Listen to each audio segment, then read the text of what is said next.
What's up, guys? Um, I am not seeing if Donnie is in the green room or how to add him from my phone. Never done this from my phone before.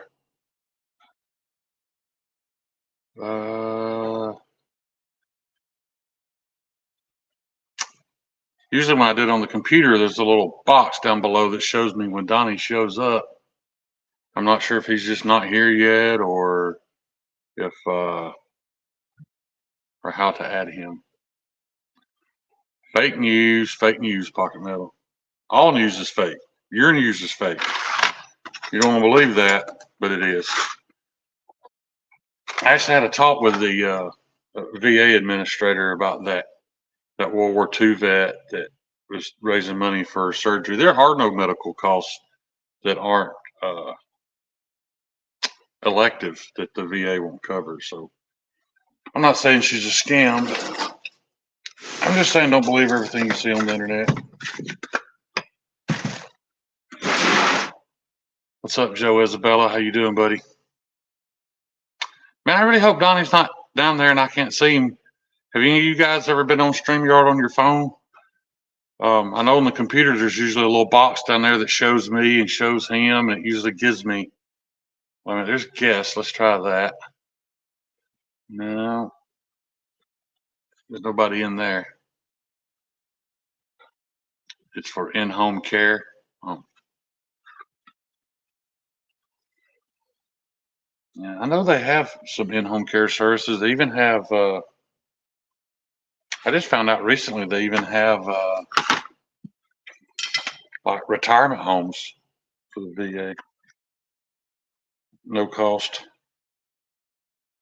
course, not everybody wants to do that. That's completely understandable. It's is the audio okay? I don't know how loud I need to talk or how well it's picking it up. I don't know.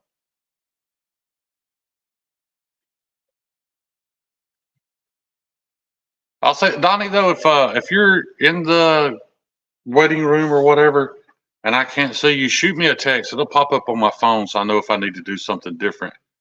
Because I'm not sure. I'd hate to know you're sitting there waiting, and I'm not ignoring you. I don't see you. Let's see.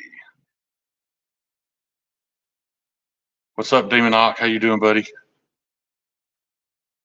Nobody ever told me, is the sound okay? Am I loud enough? Too loud? I don't have my detached microphone for my phone. That's the thing she doesn't want to go. Yeah, I get that. I get that. I was just curious about medical care. Like, actually, I guess in-home care is medical care.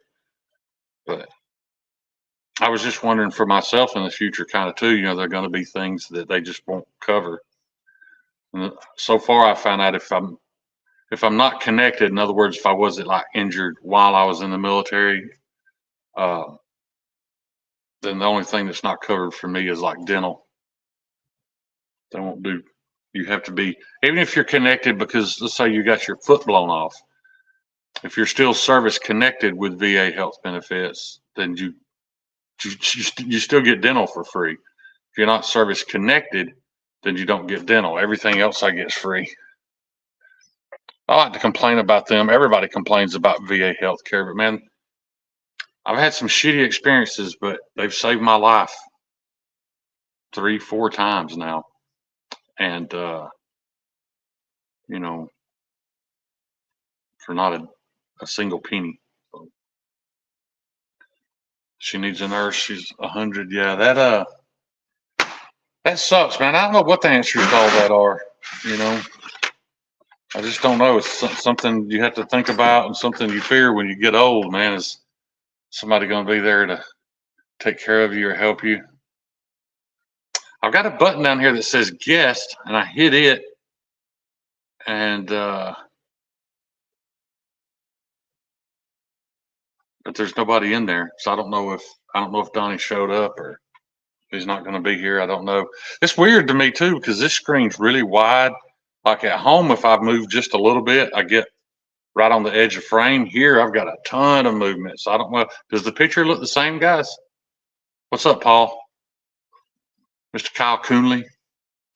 I was just doing some practicing on the old Work Sharp electric sharpener. I've got a couple of, this is a little, what is this, work tough gear that Scab was kind enough to give me. And it came on this sheet. I thought it came this way from Work Tough, but I found out that it didn't. I'll hop in behind the scenes and fix it. Is he there, Stevie? I apologize, man. I don't know. Anyway, I thought it came this way with two knives, but no, somebody attached this. So it came with this little, almost like a little bird and trout, little skinner. And it also came with this, which is, 1/4 inch thick. Probably not a very good cutter. I've got it good and sharp. However, there is a difference when you say you've got something good and sharp on that Work Sharp electric sharpener. I don't remember who said it, man, but somebody labeled it as like on that Work Sharp electric sharpener, you can get a knife 80% sharp. And I agree with that.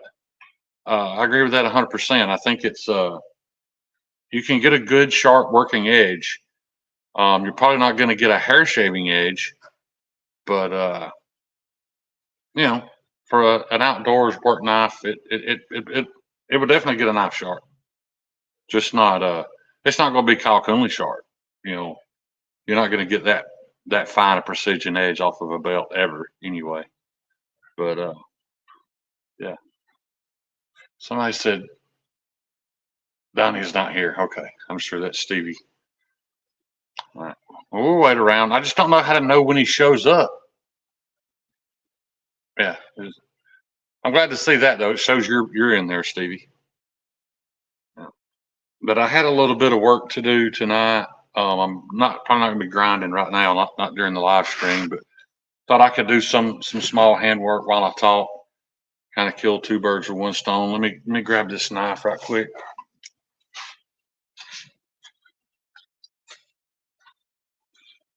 Oh, apparently I already brought it over there. But I don't know. Oh, there they are. They're right there beside me the whole time. somebody popped in for a second. I've got this knife right here that I thought was finished, but under different lights, if you can look at it, you can kind of see a little bit of a light spot here. That's where the you guys see that?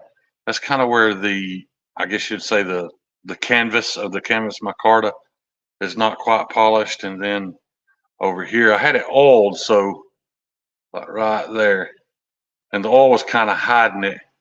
But as the oil soaked in and kind of got to the point of where it's going to be if you bought it, if you had it in hand, it just looks a little dirty. So I've got a little more hand sanding to do. But this knife is available, guys. This is in 154 CM, 62 HRC. It's got the Tiffany blue liners, Tiffany blue pins. I got this one extremely thin behind the edge. This one, of course, it's going to go to Kyle to get the edge refined, but I just made a few passes through that Work Sharp, maybe 4 or 5 passes, and it's very sharp right now. I mean, most people would be happy with the level of sharpness that it's at, but my goal, guys, when you're making knives, you really have to find something that, why does somebody want to buy a knife from me? I guess you could say something to set you apart. And the main thing that I noticed is when I take a knife out of the box, I immediately put my, I'd rub my thumbprint across the edge to see how sharp it is. If that scares me, if that's really, really sharp, impressively sharp, I can actually overlook a lot of other things. If it's a little off center, if we're talking about pocket knives or whatever, they're cutting tools. So to me, the most important thing is how do they cut? How sharp is it? How sharp is it going to stay? All that stuff. So, and the reason why I've involved Kyle in this, not only has Kyle been a really good friend to me, and I'm not a businessman at all, so I kind of need his guidance on some things. But also, I want when you guys get a knife from me to take it out of the box and think, "Holy shit, man, this thing is sharp." So I want as good an edge on them as I can possibly get. Like I said, I could just swap them through that work chart, get an edge on them, just like these have. They'll cut paper fine, they won't shave. But that's why I'm doing that. And I keep having to remind myself sometimes, because I'll get to asking myself, why would somebody buy this from me when there are other knives out there? JKLO, Kyle sucks. Let me hit this guest button again, make sure there's nobody in there. Maddie, do you want? Well, I mean, you don't have to want in. You can just jump in anytime you want to, and that's fine. I don't care to have a whole panel of people. I've not been under the weather, but I've been just a little bit. I don't know, man. Just a little low energy today, and so I could definitely use some. I could definitely use some company if you want to jump in there. If it's Maddie, Stevie, whoever it is. I don't know if you're talking, I can't hear you. Is that or has anybody said anything? Nobody ever let me know if the audio is okay or if the video's okay. I know everybody's still saying hate each other. Cole saying that looks legit. I don't know if he's talking to me or not. But yeah, after tonight, this knife should be ready. This is going to be 150 without a sheath. And, guys, I know, my prices have differed a little bit here and there. But, there's just things that make the price of a knife go up that you can't help. Like, this one, it's not done yet. Hopefully it will be tonight. But this one's just all black. It does have pins. It has black micarta pins and white liners. This one's going to be a little cheaper. This one's going to be 120. Every bit as good a knife, just not quite as pretty as this one in my opinion. But yeah, I've got some scale material coming that it's definitely going to make the price of the knife a little bit higher. On this particular model, I don't think it's ever going to be higher than 150 without a sheath. That's 180 with a Kydex sheath. And, we all know plenty of sheath makers. I've got a local sheath maker that I'm going to be offering my knives in his sheaths. But, and I questioned that for a little bit because I wasn't sure if I wanted to do that, with all the sheath makers that we already have. But his is a little different. He has a little different take on things. It's a different look. He does more of he's a tattoo artist, and he does more of a kind of a weathered, kind of a weathered, worn look. And he's big about he loves like this Viking rune stuff, so you can put designs in them. And I'm not trying to talk anybody into or out of buying a sheath from anybody, but who looks? Oh, I couldn't see it. But anyway, that's just another door that is open for me, another option, because I made my very first Kydex sheath for Paul Mills, and it turned out okay. I don't consider myself a professional sheath maker. If you're buying the knife and sheath from me, if the quality of the Kydex sheath is going to be the deciding factor, I hope not, because that's not what I really want to specialize in, is making the nicest Kydex sheaths in the world. But yeah, I got some new stuff in today. I love getting stuff in the mail.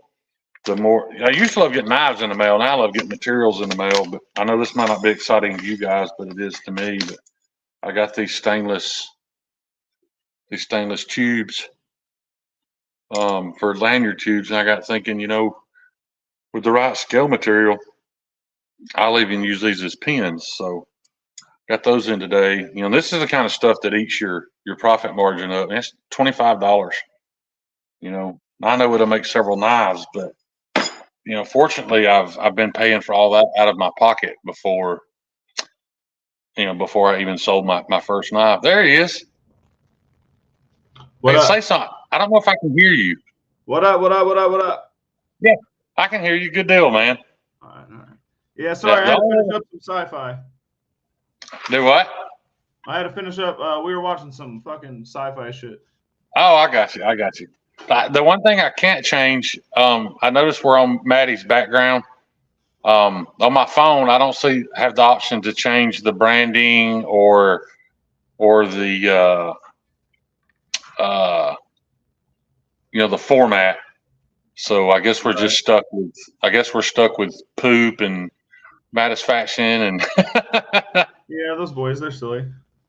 Yeah. What up, B Shady, Jeffrey Dawson, Todd Carr, Matt? What up, homies? I was worried about the temperature in here. I'm going to be honest; it's a little bit warm. I didn't want to turn that fan on because I was afraid all anybody could hear was the hum of that fan. Oh yeah, we want to be able to hear shit. Yeah. Hey, look at there. We had a break from the heat here for like a week. It was down around like low 70s and shit. But now this week we're in like heat advisory, like 102. Like what the fuck? Oh wow. Yeah. Yeah. I was telling them, dude, do you still get excited when you get materials in? Well, yeah. Fuck yeah. Yeah. I just ordered some $75 scales. I don't know what I don't know what I'm going to put them on yet, but I'm going to have them to offer anyway. Well, it won't be set. I probably get 2, maybe 3 sets of scales out of it, but the price of the knife's going to have to be a little higher if I use those. But I got this. I get a bar when I get stuff in them. What is that? Anybody that has a knife on order, this whole bucket right now is full of knife blanks. Nice. That's my dipping bucket, but after I cut them, I dipped them in there to cool them, so that's why they're still in there. Right. But I'm hoping this doesn't create too much sound. I had a little sanding to do, so I thought I'd do that while we were sitting here talking. So I had one here I thought was ready, and then under a little different light, I could see. When you try to sand my car to slick, you're trying to get rid of that texture of the actual canvas, to make it look slick. And I noticed a couple of spots I could still see the texture of the canvas, so gonna need a little bit more hand sanding. For sure. And all about that. What up, Cheeto? Maddie, Papa, Paul Mills. I don't know if that's Maddie in the chat, but Stevie, when he was messing with the settings, it showed that it was Maddie. So I'm not sure which one's here or if both of them are here. All right. Fattest Maction.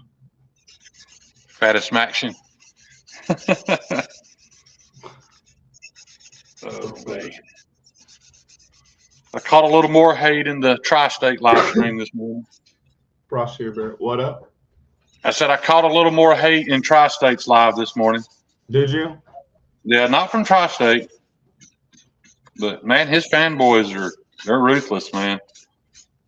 Yeah, I wasn't really What's been weird to me was, I borderline, I don't want to call it, they call it attacked, but I was fucking with Cole, with Tri-State. Yeah, it was between me and him. It was between me and him, and he handled it very well, very manly, But some of the guys in his chat just absolutely hate me now, and that's okay. I don't need to be liked by everybody. No. But yeah, they were like blocking me from being able to comment in there and stuff. I'm just gonna say this about it and leave it alone, man. Your feelings really don't fucking matter, and your opinions really don't. My opinions don't fucking matter. Neither do yours. But it takes a pretty weak man to get upset because somebody doesn't agree with them. Don't you think? Yeah, for sure. Yeah. Just for the fact me and Donnie don't agree about shit. We don't agree about much. That's how I make friends, is by talking shit on each other. Right. Yeah. Maybe that's dysfunctional. I don't know. I really think that's the biggest thing wrong with society right now, is that everybody thinks their opinion's more important. And if you don't have the same one, then they have to hate on you or dislike you. That just ain't how the world's supposed to be, man. No, we're supposed to be clubbing each other to death. Right. Yeah, because we're evil creatures. No, because I mean we're just animals, but then we try to get smart and stuff. Right. I don't know if we tried. We kind of do just still club each other to death, just in different ways, like non-violently, like socially or mentally or whatever, you know. Right. I mean, we are still fucked up, maybe a little less physically violent overall, but yeah. Mentality, exactly. What are you working on this week, Donnie? Starting that back, man. Are you on scotching things his knife this week? Is that right? Yeah. Yep. His is in with all those other ones I'm working on right now. I just got to get them all flat and stuff first. I got like 1.5 left to flatten, and then I can get into actually like drilling them and profiling and all the fun shit. Hey, I owe you a thank you, by the way. You kind of helped me out today. I don't even know if you realized it, but you were talking about that steel on Alpha Knife Supply, I think. Was that you that mentioned that? Yeah. And I thought they were higher than New Jersey. And they are a little bit on the sale price, but they're free shipping. Yep. So it comes out the same. Yeah, exactly. Yeah, I didn't notice that the shipping was free. And they just started doing that like within the last like year, maybe 6 months. I don't know. Something like that. Yeah, they literally put the price within pennies of being exactly the same. Yeah, and I just looked at it quick. I wasn't even trying. I was just like letting you know, like, hey, they got some, and it's about the same. Yeah, I tried to call Sawtooth Dave today because he was telling me he still had some 3V. He likes working with 3V, and he still got some. I was just curious where he found it. I can't find any 3V anywhere. I haven't looked, so you know. I mean, I don't need any. I think I would rather have 4V. Jeffrey, maybe yours are important. I don't know. Pennies? Who's this commenting as me?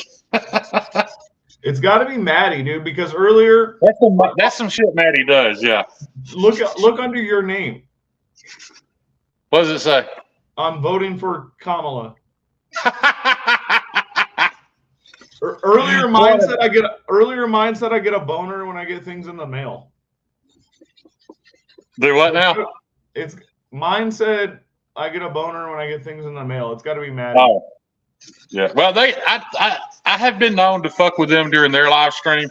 Oh yeah. And this StreamYard actually belongs to said Stevie. Right. Oh, okay. Well, then maybe it's Stevie. It might be Stevie. Maddie says it's not him, and I don't think he's working two at once. Yeah, I'm on Stevie's list of mooches that use his StreamYard. So, yeah, he has access to come in and do whatever. He can shut the stream down, I know, because I shut his down by accident. Oh, fuck. Hey, it's the high point, motherfuckers.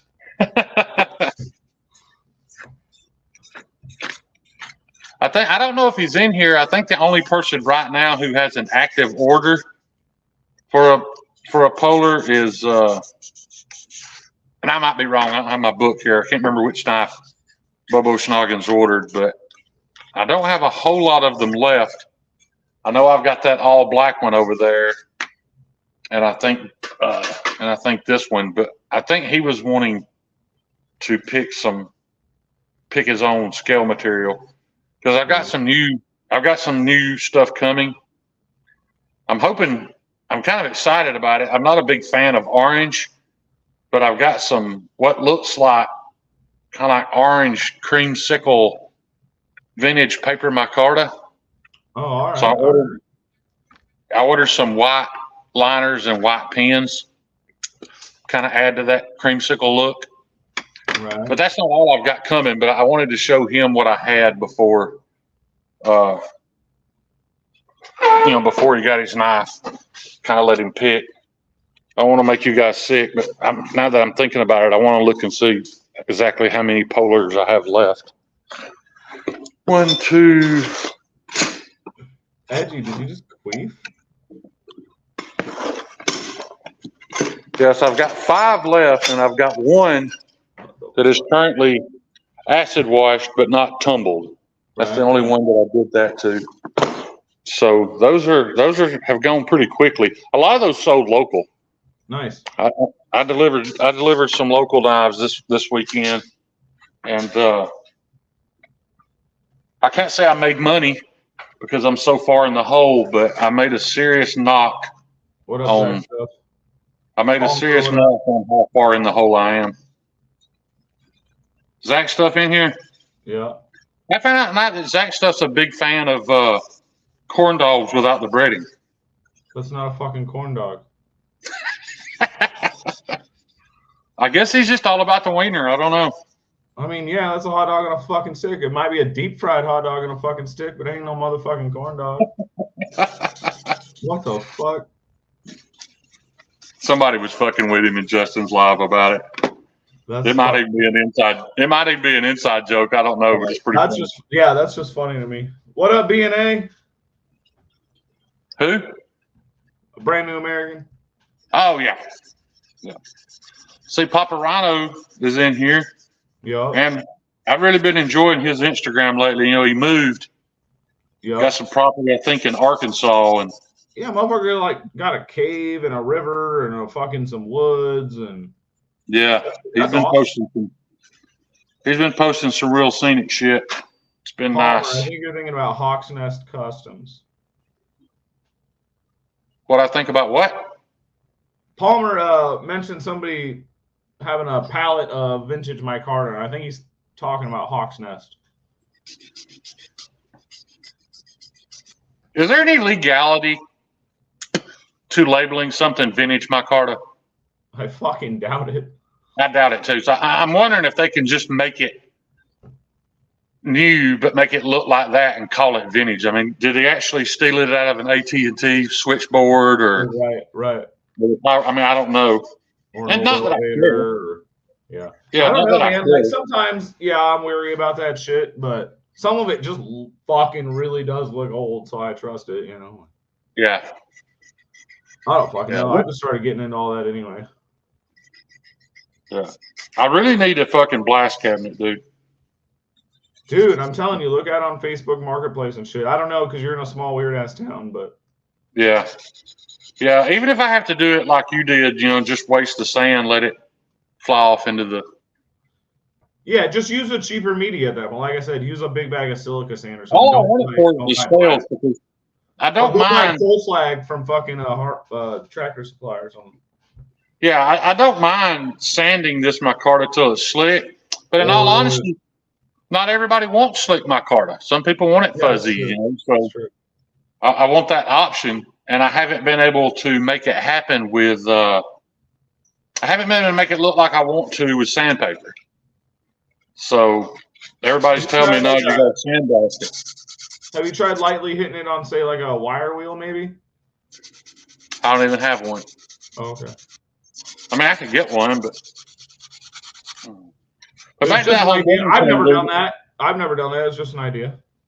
Yeah, it did feel really good this weekend to collect some money and buy the materials I need for the orders I've got coming, and having a little left over. Now, like I said, that doesn't mean I'm in the black because I was so far in the hole to begin with.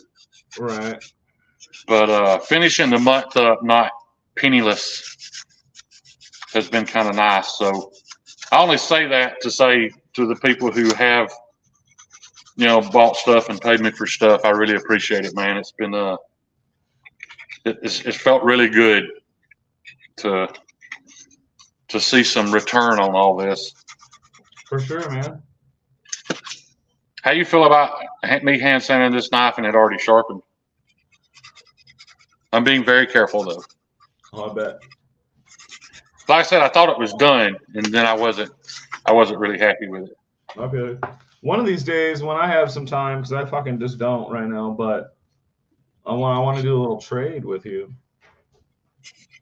Yeah, man, I'm all about some trades. Like I want you to make me a knife, and I'm gonna make you a knife. That's a little unfair, Donnie. That's a lot of pressure, dude. What? Because I've seen your level of refinement, and I know mine. I don't give a fuck. I know, but that's still pretty intimidating. No, fuck that, man. We'll just do later day. We'll just do, you know, some little knives, and I'll do a user finish on mine, the whole thing. I'll like blast the blade, and you know. Well, I've got. Speaking of little knives, I've got some. I'm about to make some smaller knives. This is the whole knife. So as you can see, it's going to be a 3-finger. Kind of like those ones that I sent you the other day that I made a while back. Yeah, yeah. What do you call those? The Thorn. The Thorn. That was a good name for that knife, dude. Yeah, just a little pokey stabby guy. Yeah, that's an excellent name. A name. little bit of belly, but not like super bellied. But you know. Yeah. I know I've been wanting to make some more fixed blades and shit, but fuck, man, when I'm building the folders, I just don't fucking have time for it. I've got a couple of bigger fixed blades I'm fixing to make. Actually, more than a couple, about 10 that I'm really excited about. I don't want to talk about them, or I don't have one to show anyway, but sure. I don't want to, you know, kill the sales of what I've got now. But yeah. I'm not far from that. Like I said, I just counted them up. I've got five polars left. So, and I can't remember. I left like I said, my books at home. I'm not sure who all is waiting on one. But after tonight, I'll have 2 finished. So if you were wanting one, hit me up, because if you're good with black and Tiffany blue or solid black with white liners, I'll have some ready. Cheeto, I would love to show off some. Hold on. We got Cheeto Mineral Collector, and then we got Cheetos Sweaty Cheese Balls. Are they both him? No, one's got to be fucking Maddie or Stevie. Oh, it's got to be Stevie. I'd show off some fixed blades, but I don't really have any, man. I got my one little guy. I don't know where the fuck it is. Yeah, man, you guys know I don't make shit for myself, so I don't really have anything laying around. I suck. Oh, I can show you one I made. One of the first knives I ever made. Oh, can you? That's cool. Let me wipe it off a little bit. Hold on 1 sec. Y'all watch this. Somebody should be nicer than what I make now. I just had that feeling Donnie started out damn near perfection.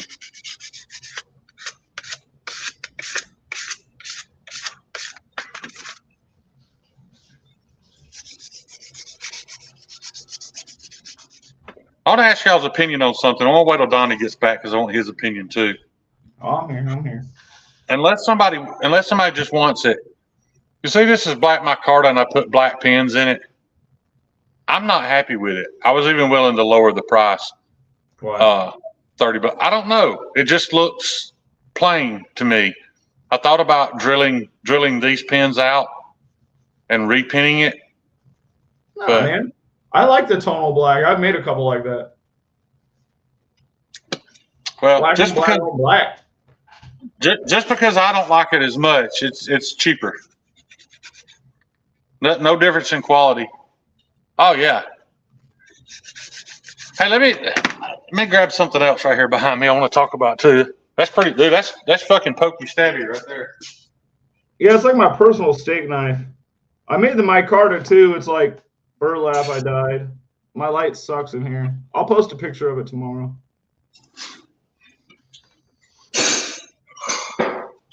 I thought about making some of these. I really like this thing. I use it all the time, but around the house. I ordered this steel. It's CPM 154. Yeah. Heat treated to 62. And I'll be honest, this is my very first batch of knives. And my idea was to make pretty much a Spyderco Yo Jumbo fixed blade, but without the ugly hump. So I changed the spine a little. Right. But it being 3/32, dude, I brought one home, sharpened it, and like I posted a video today of my wife using it in the kitchen. And I think this may offend some kitchen knife makers, but I really feel like I made a kitchen knife. You know what I mean? Like, what's your kitchen knife? If I was going camping, yes, I would take this to do my camp chores. No, I absolutely would not baton with it, process wood in any way, but cutting rope, cutting food, this thing performed excellently today, man. Yeah, man. I bet. But I don't have many of these. I think I've got less than 5 of them left. But these I had scrapped. I decided that I messed this up and I didn't want to finish them, but I went back and finished them anyway. I'm going to put handles on them. These are going to be with handles. These are going to be $100. What? So if anybody's interested, this is not a hard use knife. The spine is probably a tad bit thicker than a kitchen knife, but they're ground pretty damn thin. They cut really, really well. What are they saying to my name again? I can't see it on the full screen. It's a Nemo, more like Nomo. Oh. So if anybody's interested in these, I know Cole at Broke Ass Knives has got one coming. These are great cutters though, man. I just don't know. I guess what I'm getting at is they're not beefy or manly enough to be what I would consider a self-defense knife. Not that you couldn't fuck somebody up with it. Yeah, but you should be charging more than $100. Well, I think the only reason why I priced them at that is because I'm not trying to tell you. I know, but I feel like I got my money out of these purely because of what I learned. These are the ones I was telling you about that, my bevels were uneven from one side to the other. I got really yeah, it comes with caveats. I get it then. I get it. Yeah, and I threw them in a stack. Well, then I decided one night I'm going to learn how to fix a mistake. If I learn anything tonight, I'm going to learn how to fix a mistake, and I did. And now these have excellent grinds on them, and I am really happy with the grinds. So yeah, the price goes up. Well, I know, but I just felt like I learned so much that it was worth what I had in them. I mean, I get it on the sentiment side, but still. Stop whining. Well, I'll say this. I already said $100, and I'll take that tonight in the chat. But, if I sell it a few days from now, somebody different, then maybe I'll bump it to 120. I don't know. But yeah, if you say that you heard me say 100, I'll put scales on these and let them go for 100. Somebody snatch it up. Yeah, you were cutting grapes with it, or somebody was? Well, they were cherry tomatoes. Yeah. Work. Well, and it was actually my wife cutting them. And she was in there bragging about how good. Yeah, I have a kitchen knife from Super Still Steve, but who wants to cut a cherry tomato with a 10-inch blade? Right. And she was using it, and she came in there and she told me, she's like, this knife works great in the kitchen. She cut some potatoes with it. I mean, she's threw them away. She wouldn't cook. She just wanted to cut some stuff with it. So, right. Yeah. So kitchen / like I said, my original intent was like a, camp chef knife, but it's about a 4-inch blade, probably 3.5-inch cutting.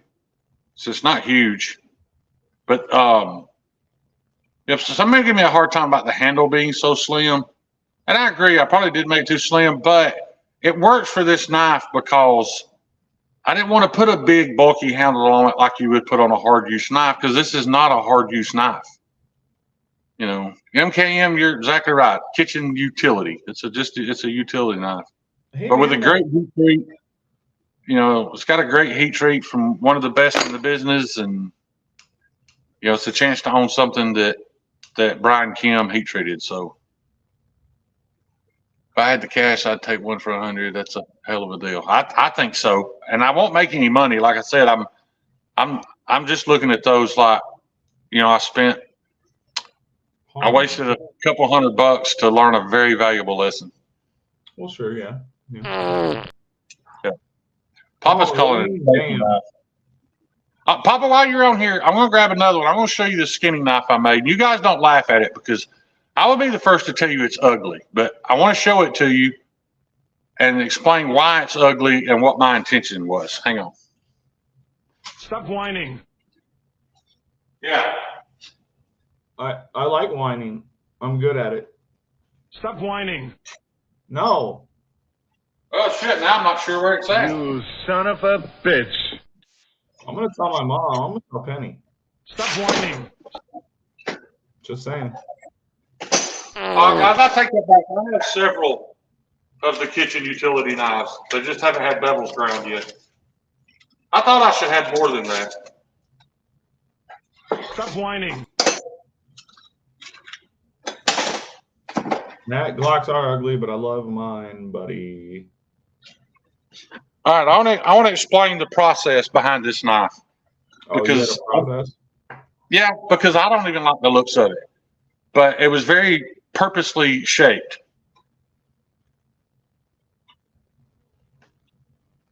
And all I designed this knife for was that I could put my finger in the choil and out here on the tip. And Donnie, you're not going to like this, but this is for being inside a elk, white-tailed deer, whatever, for caping and cleaning. This is my skinning animal process knife. And that curve in the back, as you can see, when you're locked in the choil, is for putting your thumb on the back for a push cut. Didn't concern myself with the look of the blade. And like I said, I think it's kind of ugly. But yeah, this is useful. Huh? I said, yeah, but if it's useful, like, who cares what it looks like? Right. Yeah. Why would I not like that? I just didn't know what your feelings on hunting and killing animals to consume them was. What? I'm just not sure. I don't know. I know you're you know. I wouldn't sure tiptoeing around me because you thought I was like some like PETA freak? No, it's not what I'm saying. I was just trying to be respectful. Well, I know, but that is disrespectful to me. All right, my bad.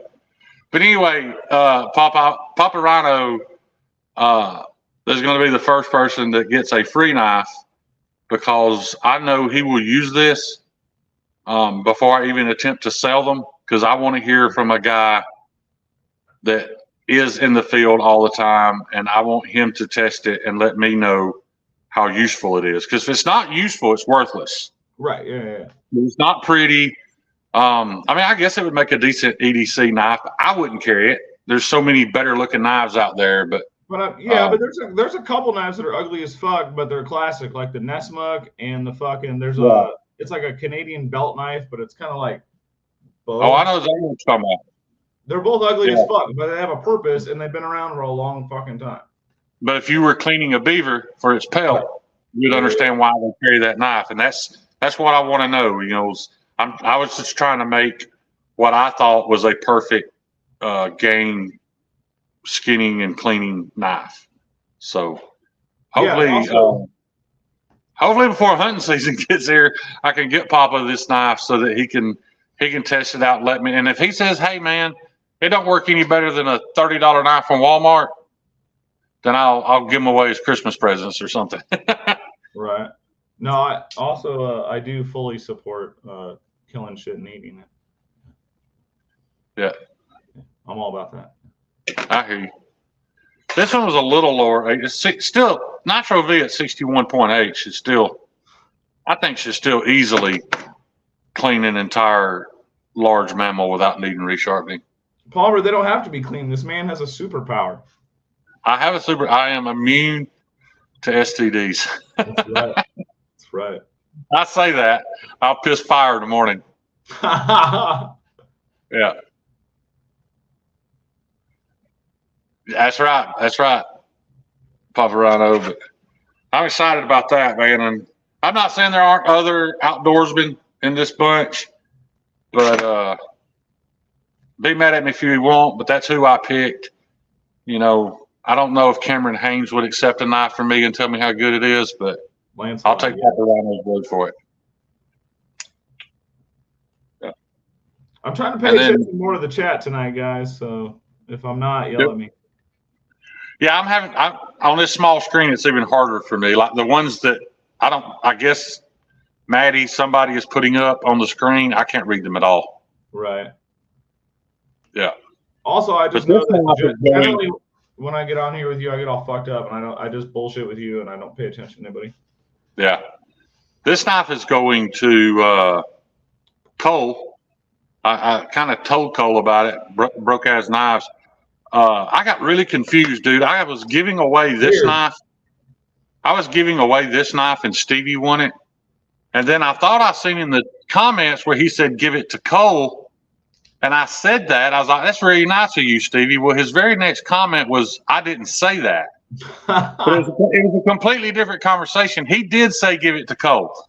Right. So, but it took me 2-3 weeks to get to the bottom of that it was Cole's knife. And when we talked, I was telling him about this, and man, it meant the world to me that he picked this over that, because I want to get it in somebody else's hands and see what they think about it.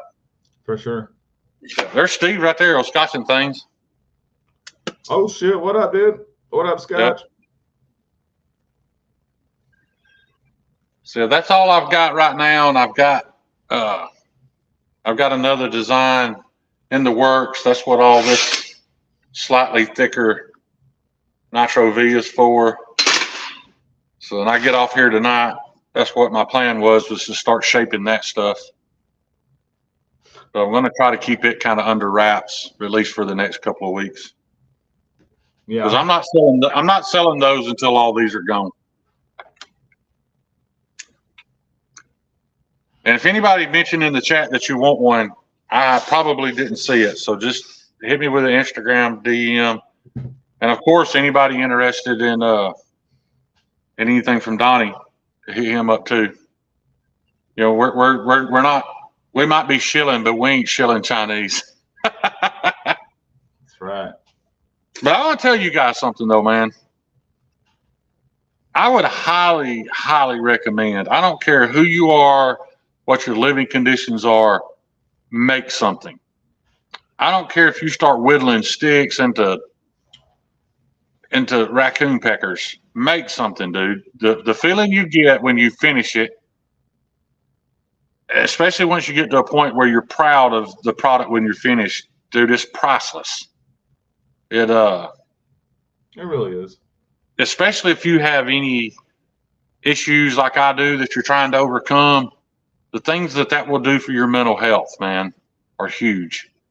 So, you know, just make something and show it off. I'd love to have guys come on here and show some of the stuff they make.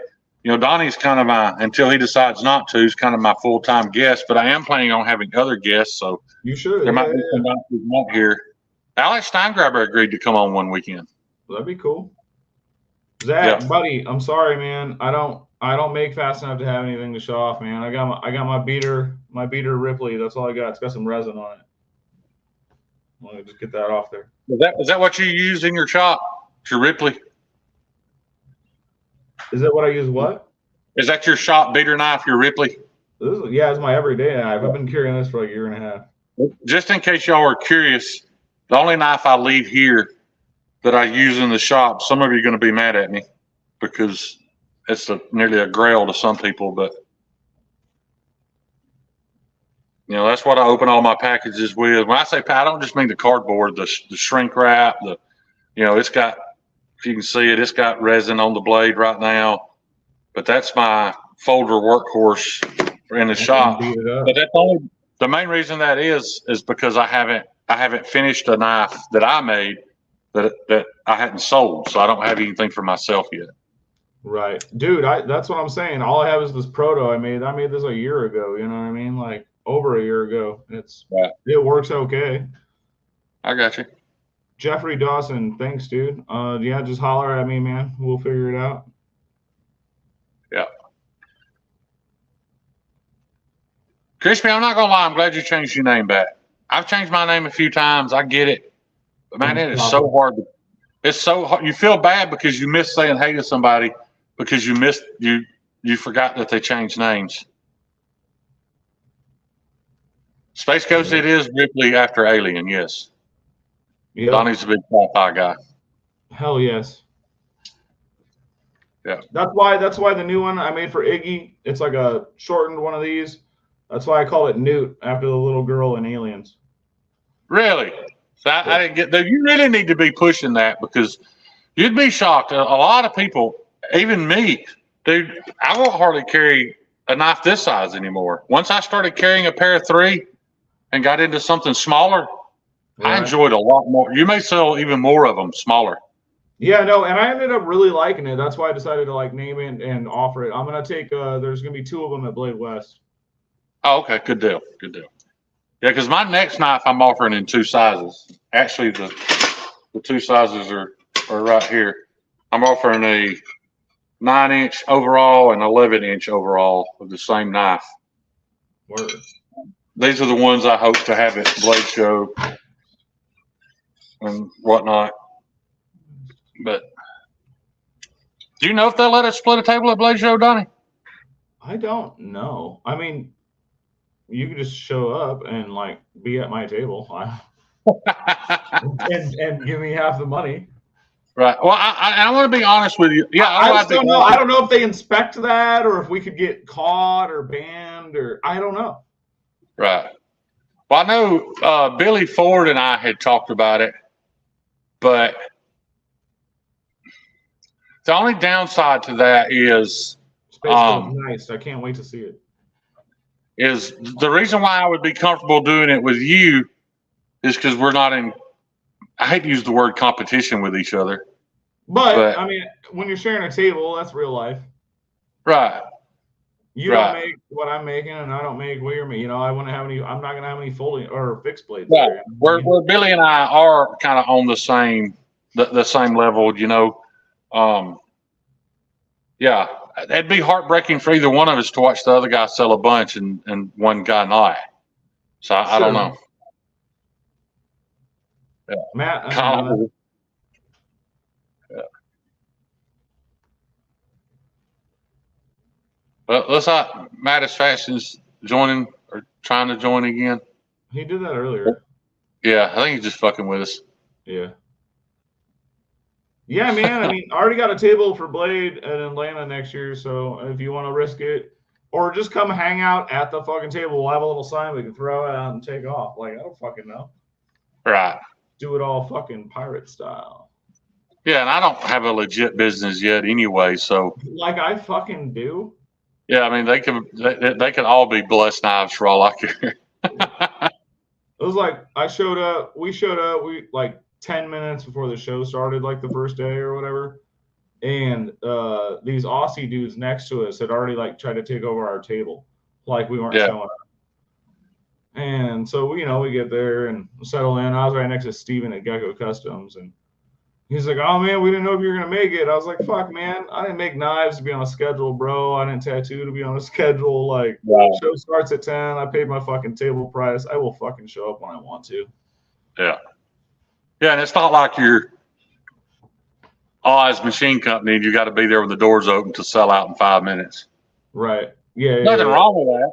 I wish you were. But yeah, you're right. I don't mean it in a disrespectful manner either. It's just like I'm not gonna fucking bust my ass to be there an extra 10 minutes early. Right. Gary, you're right. That hat does not fit my head. I can buy hats to fit my head, but I hate a hat that sticks up off my head because my head's so big already. If it doesn't snugly hug my head, they look even worse than this little youth baseball cap it looks like I have on. You need one with the little like spinny doily on it. Yeah. Little propeller. Yeah.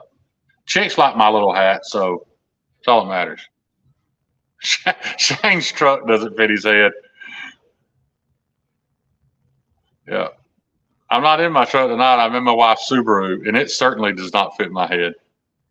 There's actually a little greasy spot in the headliner where my head touches it every now and then. Because I'll leave here, be all sweaty and have metal dust on top of my head. Yeah. I get in the car, it's a little dirty spot up there. She hates it. Yeah. A tall motherfucker. Big head and a little hat. That's right.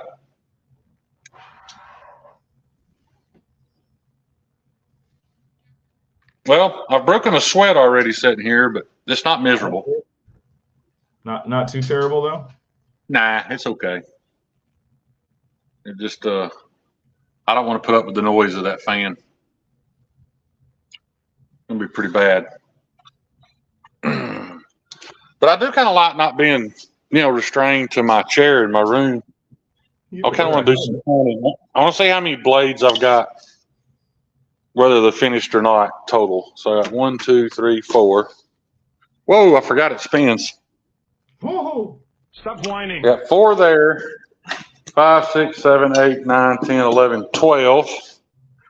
Palmer, you're not supposed to play with fire Well, now. So that's 12 that are ground. They have bevels in them. And then I've got another, I'm sorry, it's 11 with bevels. Because one of those didn't. I've got another 3, 4, And I'm slow. 5, 6, 7, 8, 9. I've got 20 knives right now to finish, Donnie. Damn. I got 7 and I'm losing to finish in a month and I'm freaking out. You're doing what? I said I got 7 to finish in the next month and I'm freaking out. Yeah. Not really freaking out. It's just a lot of fucking work. It is a lot of work. I'm trying to like super hit it hard. That's why I sent you those pictures of my thumbs all fucked up earlier from flattening titanium. Fucking. I know exactly what you mean. If I get through some of this grunt work and I can get into the fun shit, it'll be fine. Yeah, exactly. I'm so sick of my knuckles looking like that, and fucking when I try to go to sleep, my knuckles hurt because they're all beat up. It is fucked up. Yeah. And I guess I could wear gloves because I'm not freehand grinding, so I don't have to feel anything. Yeah, I guess with a jig, I could wear gloves, protect myself a little bit. I know the Sawtooth Dave did a little shop tour today. That was pretty cool. Yeah, I watched that for sure. That's my favorite part of the shop over here is That dude got a CNC lathe and a CNC mill and a manual mill. Like, I'm so fucking jealous that he has that shit. Oh, Now, I know not all of it's running 100 yet or whatever, but right. dude, that shit's awesome. To have your own shit like that, that's awesome. Yeah, this is the entertainment part of the shop. Fucking lathe. This is the entertainment part. Screen? Yeah, this is just we have a lot of parties. He throws a lot of parties in here. A lot of porn. Oh, yeah. Look at there. Oh, what up? Shit. What up, dude? Yo, dudes. I wonder how many oddball friendships Said Stevie has created since he's been in this community. Probably too many. He's like a super villain, but not like a nice guy. Right. Quite a few.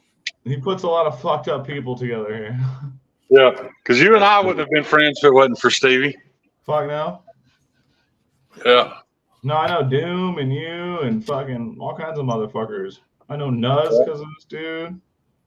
Power loader. Look at that. It's nice. I likes it. Yeah. What up, fellers? Chilling, man. Am I yelling? I sound like I'm yelling in my house. No. All right. Nah, your volume's good. Hey, Shane. There's Brian, Mitten State EDC. Brian. Fuck that guy. I'm just kidding. I heard about the Shane confusion this past week. Dude, I got so confused that I called you on the phone just to try to straighten it out. Sorry about the noise. Let me get this door open. Kyle, I was an altar boy when I was a child, unfortunately. I was too, actually. Yeah. There we go. That should help. Cool it off in here a little bit. Is it hot in Bama? It's always hot in Bama, Stevie. Literally, it's an issue. Halloween is an issue because you dress your kids up in costumes and you're worried they're gonna get heat exhaustion. It was nice when I was there in April. It wasn't too bad. You get lucky sometimes in April, and you get lucky sometimes starting in October. But we've had Octobers. I know for a fact we've had Halloweens where we had to layer our kids' clothes underneath their costumes, and then we've had some where halfway through they're tearing it off because they're pouring sweat on October 31st. Ours are always cold as fuck. Yeah, Yeah. that's what people always complain here because it's so cold. Fuck And that. it I gets love the dark cold. so early. The cold keeps normal fall. people inside. Brian F., I wish you were who I wanted you to be too. But who is it? I got Brian F. confused I'm missing with Mike Navarro. Is that what happened? Is that the names? Yeah. Paul Mills. I I've been making folders for like 3 years, but I've been making good folders for like a year and a half. I've been selling folders for this year. Right. I even sent Brian F. my phone number to talk to him about scale material. Yeah, you got Mitten State EDC and Chromatic EDC / Outcast Blanks. Plus something else. He has a third name, don't he? Yes. Yeah. If you guys don't buy a knife with those scales that I bought from Outcast, I'm going to be pissed. I'm just going to make it for myself, I guess, because that shit is beautiful. Not very masculine looking, but it's pretty. Bees, I'll talk to you. Don't order anything yet. Let me talk to you. There's good COB's blades in here. Bees kind of blew up on us. We don't see much. He asked a bunch of questions to you earlier.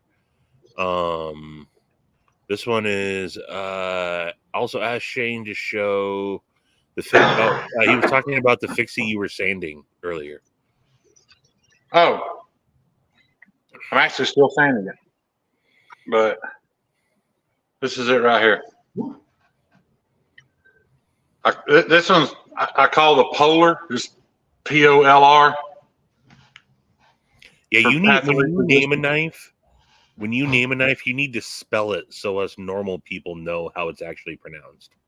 Yeah, it's POLR for it's just an acronym for path of least resistance, which is an inside joke, but literally every grind on this knife I can do on my grinder without changing anything.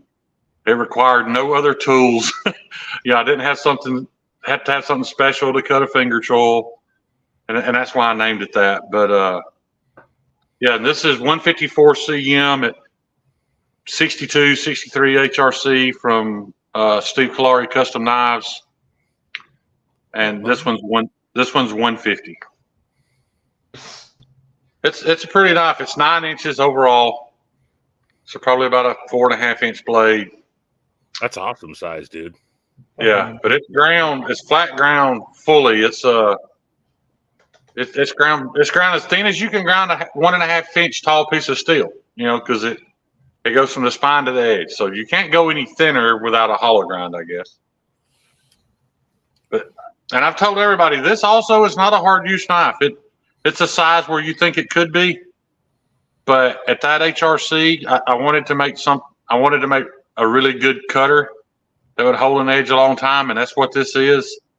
I would not hammer on this either. I've got some knives coming that I'm trying to. Are those into the hard use side? But this isn't it. Are those the ones with Tiffany pins? Yes, and liners. And liners? Yeah.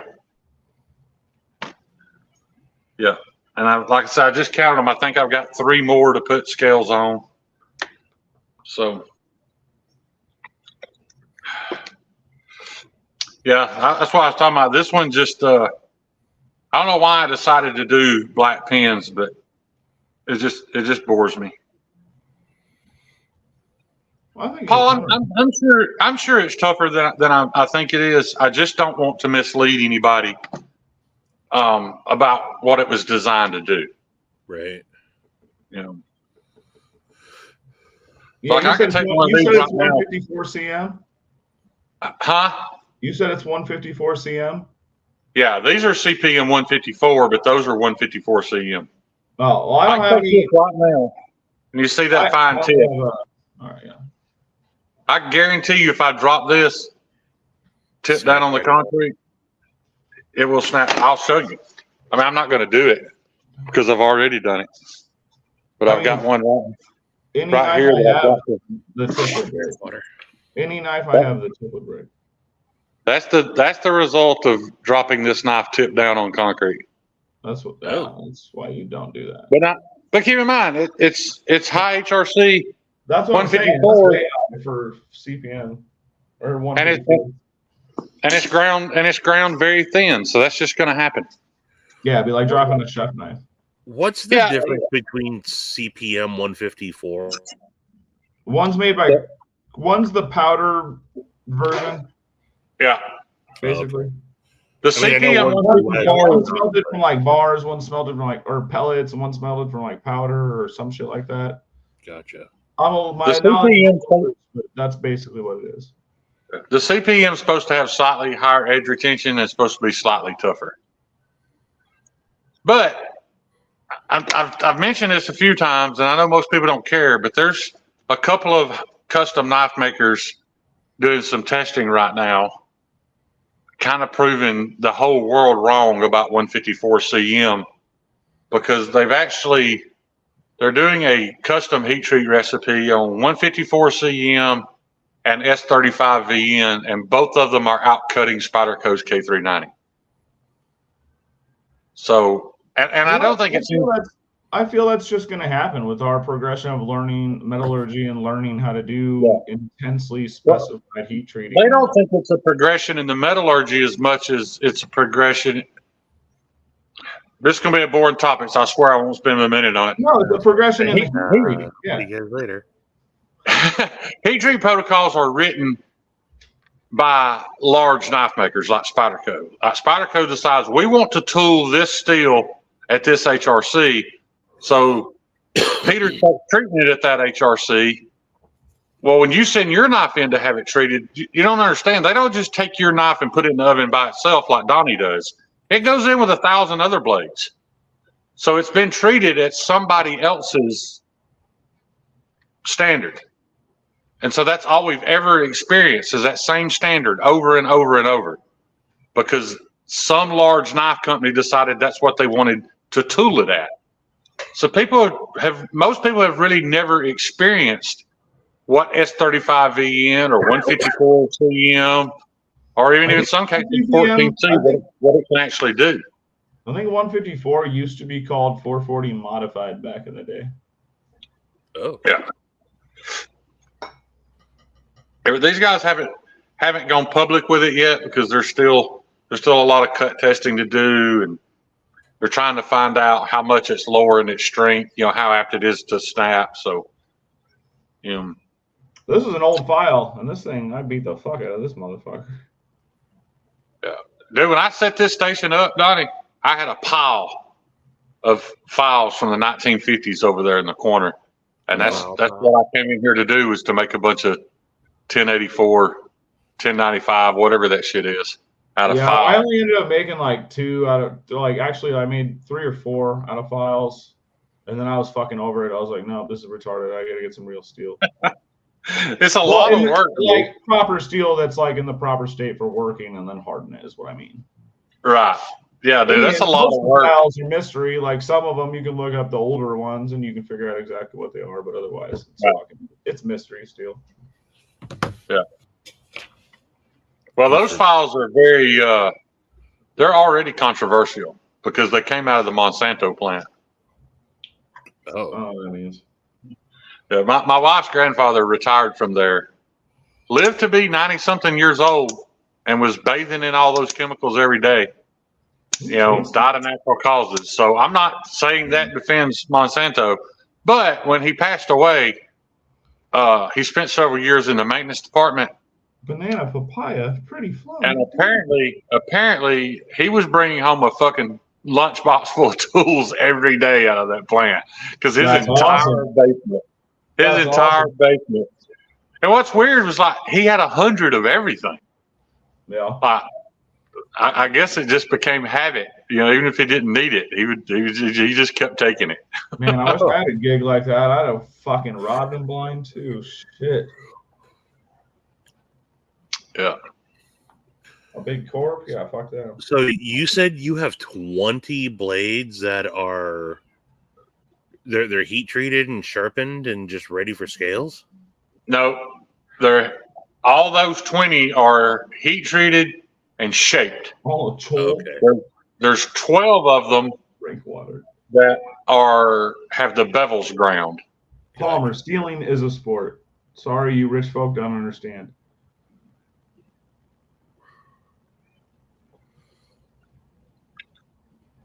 But they're all in different stages, Stevie. Yeah. Like I counted this as one of 12, and it'll be ready by the time I go to bed tonight. You made your local deliveries over the last couple of days? I did. Nice.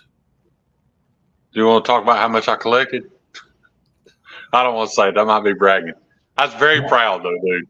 It felt really like and not taking anything away from the knife I'm making you, Stevie, but when it's already paid for and you finish it, there's nothing left to look forward to. Sure. But those, it's like I walked out of here with 5 knives, and when I got home that evening, I had almost $1,000. Hell yeah, dude. Yeah. Yeah. It felt. Yeah, that's awesome, man. Let me tell you what I splurged on very first. Well, first I bought that block of scale material. And then I went to my grandson's birthday party today. And he's got a grandmother-in-law who likes to spoil him as much as I do. But she's very competitive about it. Like she can't stand for me to show him up. So at the birthday party today, he was getting cards with a 5 or a 10 in them. So she got up, trancing across the room, all greeted, and handed him $40. And he's like, "Wow, $40!" She went and sat down. I got up, walked over, and handed him a crisp 100. Just in time to turn around and catch her expression, and she was fucking mad, dude. Nice. That's $100 I ever spent. Watch that old bitch get upset because I showed her up. That's awesome, dude. Yeah. It was most of the ones that you've seen already, like me posting on Instagram. Those with the Keurig handles and stuff like that. That's one thing I've learned about local people that aren't necessarily knife people. It's the fancy, elaborate scale material. That's how they make up their mind if they're buying it. Right. They might not have ever been interested in something that we would be interested in, but that flashy, over-the-top scales, like, man, I got to have that. Yeah. So that's why I bought some more from. I already forgot the name again. Outcast Blanks. Outcast Blanks. You'd think I'd be able to remember Outcast. But, yeah. And hey, speaking of birthdays, Uh-oh. Donnie, you're in your final week of your 30s, ain't you? Yep, next Saturday. You turn 40 next Saturday? Yep. So if I tune in for Stevie's live next Friday, Saturday night, I'll be 40. You ever gone to a strip club for your birthday? What? You ever gone to a strip club on your birthday? Yeah. Well, the one here, Come on. if you're only going to go once a year, you go on your birthday. Because if you tell the DJ it's your birthday, do they get you up on stage and all them dancers get all over you? Hell fucking no. That's nasty. It's a riot, dude. That is not for me. What up, Demon? That is not for me. I got some strip club stories that I'll talk about off camera with you, Shane, that we'll talk about later. But in general, I do not frequent those establishments. I got you. I already know you don't like buttholes because you think they're dirty. I get it. They are dirty. They are dirty. Going to a strip club is like going to a comedy club. restaurant, but you can't eat. Oh, you can eat. You can I just mean, look at the kind menu. of, but it's like it's the food that looks good, but you know you shouldn't eat it because it's poison. You're right on many levels. I've dodged some bullets. Let me tell you. You're right on many levels. Even if it's not poisonous the way you're insinuating it is, in the end, it's poisonous. That's true. I've only been to a U.S. strip club 3 times, but I've been to a bunch up in Vancouver and a couple in Mexico. Yeah. Yeah, I've been to several in Tijuana, but I've never been to any in Canada. I don't know what it is, B Shady. I don't know why it is. I have this vision of Canada as being like pure, like they don't do anything wrong up there. Everybody's nice. There is no God, violence. no. That, mm-mm. Yeah. I mean, at least my experience with Vancouver's dirty. Dirty Canucks. What's this? This spaghetti tastes like chlamydia. Look at Palmer. Palmer, you don't even old enough to go in a strip club. Shut up. Yeah, but I bet he knows what chlamydia tastes like. Yeah, If I doubt it. Zach Stuff is still here, he'll know about. So Portland is like the strip club capital of the United States, ironically. Yeah. And they have a spot there called the Acropolis, where you Yeah. can go in and get a $12.95 ribeye with a baked potato, and watch the women shake it. No. And it's like look at the reviews of the Acropolis. Damn, Palmer. Hysterical. Yeah. That would be fine. I think I could eat a meal there as long as they stayed on stage. I wouldn't want them like coming up to my table to talk to me. No, they don't. Well, they didn't do that the one time I was there, but Okay. Yeah, that'd be a bit much. One Moon, what up? Hey, Donnie, you want to talk about overkill? You want to see the hammer I used to tap on my little, the little arbor you buy to mash your Kydex rivets? I use a 3-pound sledge. Yeah, same. Every video I've seen, people are using like those little hard plastic hammers, tapping it. Fuck that. Dude. One good whack with that 3-pound, the bitch is done. Yeah, this is a 4-pound. I was like, I'm just going to tap it one time. Yeah, I learned the hard way on that one. What Fuck that. One swing. Says Billy Boy is Apex in here? It does appear so, yes. Yeah. I had a ding on my Instagram. It popped up in my thing, so I'm hoping somebody. I can't look right now, but I'm hoping. Is Apex the one that just made that fixed play that looks all funky? It looks all what? Funky. I don't know. I guess what you consider funky. How does it not look funky? That's not a down. It's nothing. It's just a funky blade. Well, why are you putting me on the spot here? I'm not. Donnie's all about the I don't know funky. which one you're talking about. He's got the Amygdala and the Raptora. Maybe it's the Raptora. I don't know. He just made a video on it not too long ago.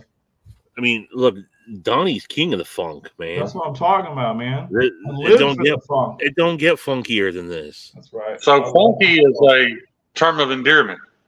Fuck yeah. Yes. Well, yeah, it's a good thing, man. George Clinton and the Parliament Funkadelic. Funkadelic. George Clinton. The funky Homo sapien. That's right. Never heard of it. It's a human being, man. A funky. Never heard of George Clinton. I'm kidding. I know who George Clinton is. Yeah, no. If you don't think that's funky, that's as slick as I'm going to get it. So I'm going to call that one done. What is that material? Thanks, that is Black Micarta. Black Moon in Micarta. And I promise you, to even get it to that stage of slick is as much work as building the entire damn knife. Really? That's what's become aggravating for me is like once you get the scales on one, you think, man, I'm almost done. It's a knife with scales. And then you start sanding, and hours later, you're like, I could have built two. That is one great thing about the Kieranite scales. Literally, that Kieranite, like if you chant for the edge, it doesn't look any different. It doesn't get dull. Like with my card, it'll literally turn kind of yellow because the resin dust will. The Kieranite is so much easier to work with, but I do question its toughness. I mean, I understand they make bowling balls out of it, but it's just sand so easy, man. Yeah. I don't like fucking anything that's like acrylic. It's I mean, it is acrylic. It smells awesome when you sand it. I love the smell of it. I don't like working it. I don't like the look of it. It's just a personal thing. Right. Oh, I get it. I understand completely. While you say that, I'm contemplating doing more and more acrylic. Yeah, man. Like I said, it's a personal thing. I said. I like acrylics if they're mixed with like some nice burl wood, or like if you start mixing in materials. Cool. With the wood is cool to me. Yeah. It's let me show you 50-50. I think you've seen it, Stevie. Hang on. For me. Yeah, I need to build myself a proper one instead of my proto.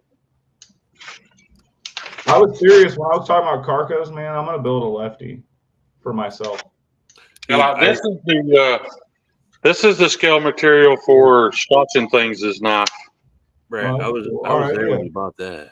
Yeah, that's a maple burl with acrylic. But I ordered some more acrylics. And I'll be honest with you, man, I don't know if I want to use them because they're solid acrylic. And you see what I mean? You can't see through them. But look, see my finger? Demonox, that is fucking awesome.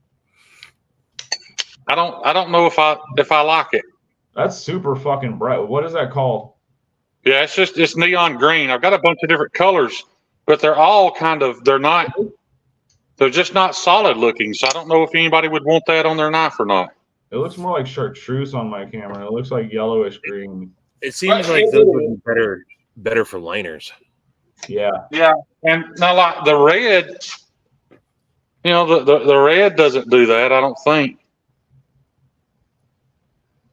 No, the other one's more translucent for sure. Yeah, I thought it was just a little too translucent. Stevie, but those are also only an 1/8 of an inch thick. So they're kind of thin. So I'm going to use them on these because I think they need a thin scale. Yeah. But I don't know if I'm going to use that translucent green. It's just a little too see-through for me. Never played with it. I don't even know what that is. Is that the like G10 and rubber mix? I don't know. Meathead, Your shop is fine. I think Meathead's in Florida, but he's on here. Yeah, it seems odd seeing him on here and I'm at his place.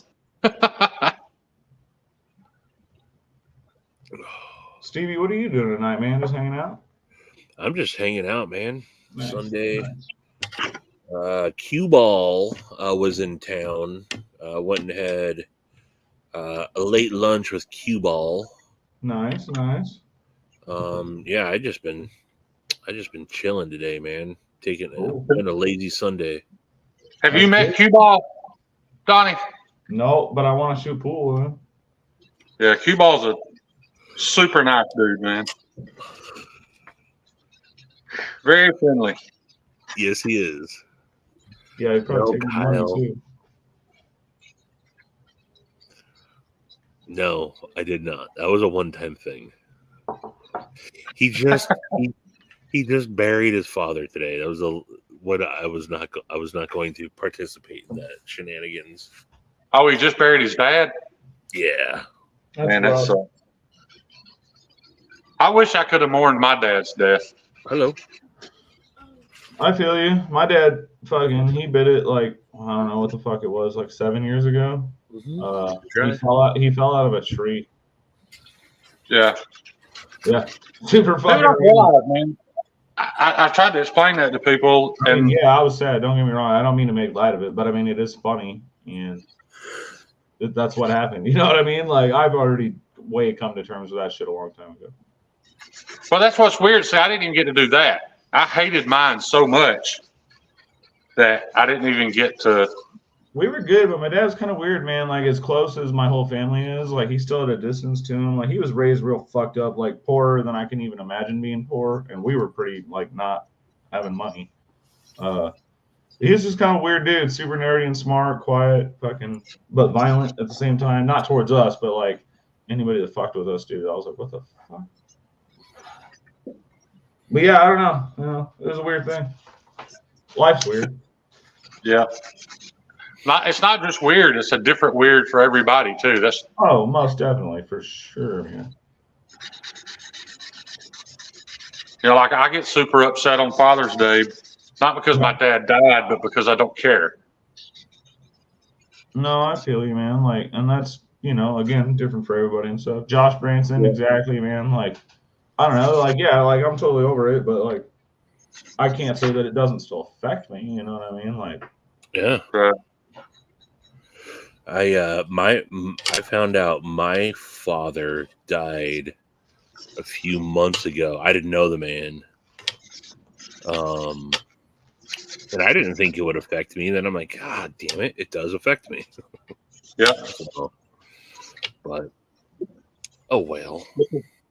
Just a part of nature. I don't know what's harder, mourning them and missing them, or every time you think about their passing, realizing that you didn't lose anything. yeah, man. 'Cause I promise you, that's pretty tough too. All sorts of, honestly, like I would have liked to told him off as an adult, or given him a chance to make amends, or The only reason I never told mine off is because he was rotting in prison, and I just felt like it was punching down, But it also saved me from going to prison because I'd made up my mind every time he went up for parole that if he got out, I was going to end him. So I didn't have to do that. That's a good thing. But yeah, I just actually went through the process of like getting his DD 214 and like trying to figure out if he was lying about all his service and all that. Well, when I was a kid, I was proud of my dad because he was in the military, and then I found out that he joined the National Guard to keep from having to go into Vietnam. Huh. So there's that.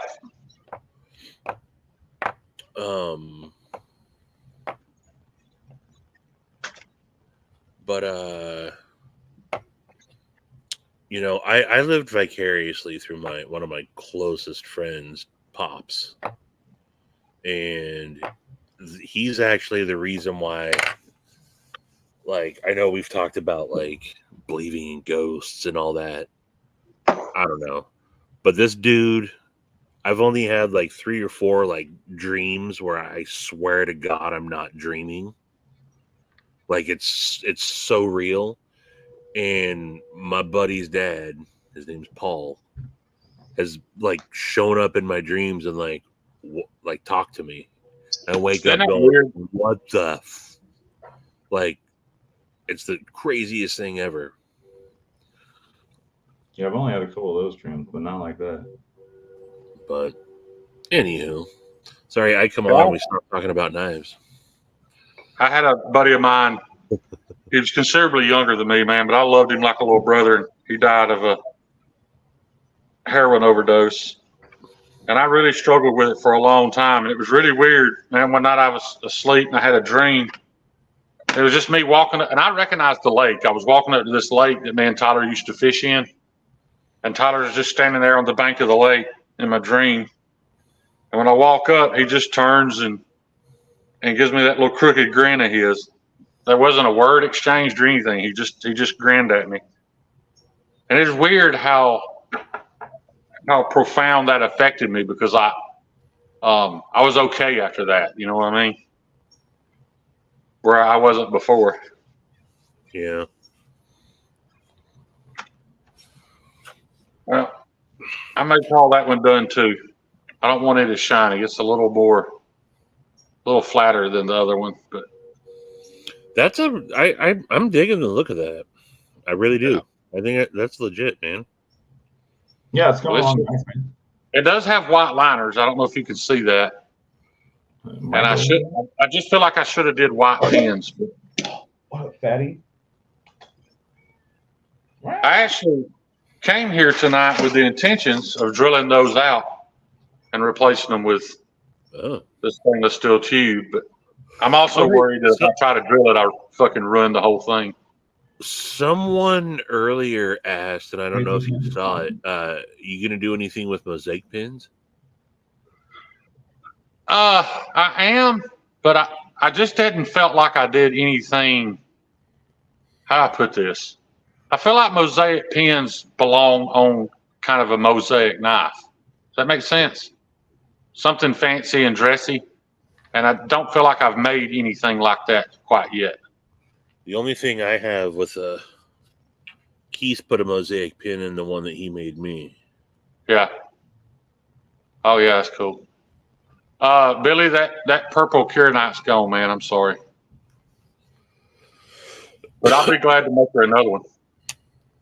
Palmer, what do you mean by double Donald?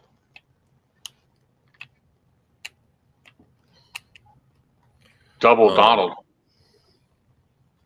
That's what he said. I don't know what that means. Yeah, you For know. those of you who are in the chat, the Alabama Hammer is coming, by the way. That's Bama Ninja came up with commented and said, Shane, I can't wait till you make a chopper and call it the Alabama Hammer. And Tree Stabbing Troy has made that come to fruition. So I got the steel ordered for it today. So awesome. I don't know that I'm going to make any. You're doing that in 4V, right? Yeah. I don't know that I'm going to make any just to have for sale. In quarter-inch 4V. Yeah. What the fuck? It's going to be a fucking beast. Yeah, and actually, it won't be quarter-inch, but because by the time I have it flat ground and all that, it's going to be a little thinner. But it's going to be a chunky Come board. down a little bit, yeah. Yeah. Shane, how's the hands-free microphone holding up? God damn it. I watched that video from a while back. We don't need to talk about that microphone. Oh, that microphone. I forgot what he was talking about. I didn't forgot that thing existed. Sure you did. I haven't spent any time with it. You know that's in the truck God blocks all nasty, but you still use it. Dude, I was embarrassed that I stuck my finger in it on camera. Dude, I was like, I text you literally while I was watching that old video of yours. I text you right after that happened. I was like, I'm not high enough for this.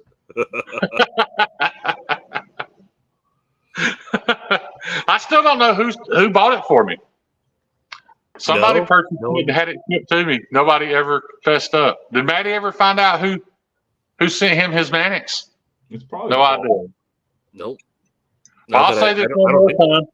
Somebody in the community donated $100 to purchase belts with and sent it to Kyle. And Kyle will not tell me who it was. I don't know who it was, but man, I really appreciate that, whoever you are, because I'm still using them. Like I haven't had to buy any belts because of that person. Yeah. Much love, Josh Branson. I figured it was Kyle too, Billy, but yeah, it's probably Kyle. Yeah. Yeah, but he swears it wasn't. I would have thought Kyle would have taken credit by now. I mean, if I did something like that and I was like holding to like I didn't do it, I'd just take it to the grave. Yeah. What'd Gary say? I can't see it, Stevie. Oh, Shane, will you do contoured handles? Um, I don't like them, and I'll be honest with you. My feel. I've tried it a couple of times. I'm not great at it, so I'm kind of not doing it right now. Have you, You know, have I'm you tried just it on a leaving slack? everything flat. I do chamfer the edges, and I get it that a lot of people like contoured handles, but my issue is making both sides exactly the same. Yeah, I'd no, rather not. it sucks when you contour them. Yeah, I'd Like, rather not. like rounding them. Yeah, fuck yeah, that's hard to do.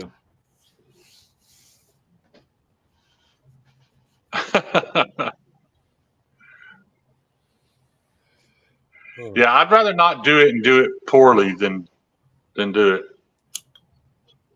So. Oh boy. Yeah. Perfect what you're doing before you start branching out into other things. You know. Yeah, I've got a bunch of 1084 blanks that I'm going to use for patterns. When I make something I really like, I'm just going to shape out that piece of 1084, so I've got it for the future. And I may practice doing some contoured scales on some of those, but for right now, I'm just I'm not great at it, so I don't want to. There's nothing worse than working really hard and being almost finished with a knife and ruining it the last minute. You know, 'cause I don't know if you've ever tried to remove some epoxy on scales, but it's not easy. No, I have not. It's not easy at all.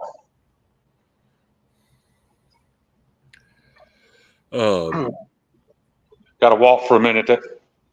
That stool's not super comfortable to sit in for a long amount of time. How far is the shop from home base? It's about 15 minutes. Oh, that's not bad. I'll be honest, it seems like it gets further every time I make the trip. That's because you know you're about to bust ass or you're going home tired. Right. Yeah. But I can't complain, man. It's a nice place. Meathead didn't. Yeah. He didn't spare any expense. Yeah, no, it looks like it's an amazing spot, man. Yeah. Meathead don't play. When Meathead decides to do something, he does it all out. Have you ever heard the story about how me and Meathead met? Something to do with the liner of the. No, that was after we met. When he cut the headliner out of my Camaro. Yeah. With a cold steel knife. No, that's not how we met. I had bought a dune buggy, and there was a local. I don't want to call it a club because that sounds cheesy, and Meathead had a dune buggy. Was driving by my house and saw the dune buggy in my yard. So he just turned around and pulled up in the yard, and it just so happens he pulled up in the middle of a redneck white trash fight with my first wife. So we had to stop fighting because we had company. But, yeah, we've been boys ever since, man. That's awesome. Yeah. Josh Branson, thanks, dude.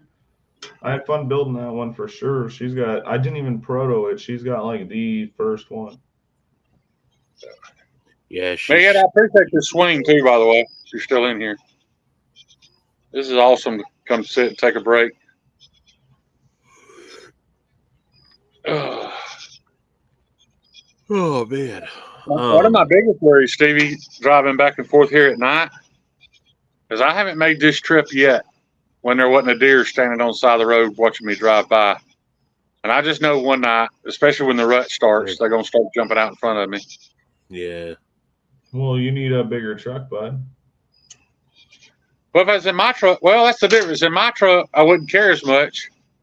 But my truck's not super nice, and it's paid for, so I only have liability on it. Right now, I'm driving the wife's car. If a fucking deer hopped out in front of me and Ernie in the fucking war rig, that big ass van, dude, we'd just fucking blast that cocksucker, man. Yeah, I bet you did. No, I'm saying But if it jumps off front of her car, she's got full coverage, so it wouldn't be the end of the world. what the fuck is full coverage? Like, if she hit a deer, the insurance company would pay to fix her car. Yeah, Shane, I know, but I'm poor. I ain't never had that shit. Oh. Just Well, like she's a health insurance. Like, what the fuck? She's a licensed insurance agent. She won't be without good insurance. Oh yeah, I don't got none of that shit. I got car Yeah. insurance because I fucking have to. Palmer, I wish I could, man. I miss that truck so bad. I Yeah, sent Palmer a picture of my old whip, the old square body Chevy. Had a 307 in it when I got it. We did a LS swap, put Palmer. Yeah, cam change and different heads. Dynoed it about 600 horsepower. dude. I wish my truck on 35s. I wish my old Chevy would have had a fucking 600 horsepower. That would have been baller. I've drove Shane's truck. No shit. It's not going to hold up to a deer smashing into it. No. Ernie's No, it's van pretty would, ragged. though. It's pretty ragged at this point. Got nice wheels on it. That's all that matters in Alabama. She's got to put a set of wheels on it. I don't think it had wheels on it when you drove it, though, did it? I think they were I don't think so. Yeah, I put a lift kit on it and set a 10-inch Moto Metal 20s on it. 10-inch wide 20s. I never gave a shit about wheels, man. I wanted small steel wheels with as much sidewall as I could get on the tire. Yeah. For my big trucks. Right. And it's weird to me how different the screen is when you're on your phone. Yeah, I hate doing it on the phone. Yeah, like I can't see the how many people are in here or any of that stuff.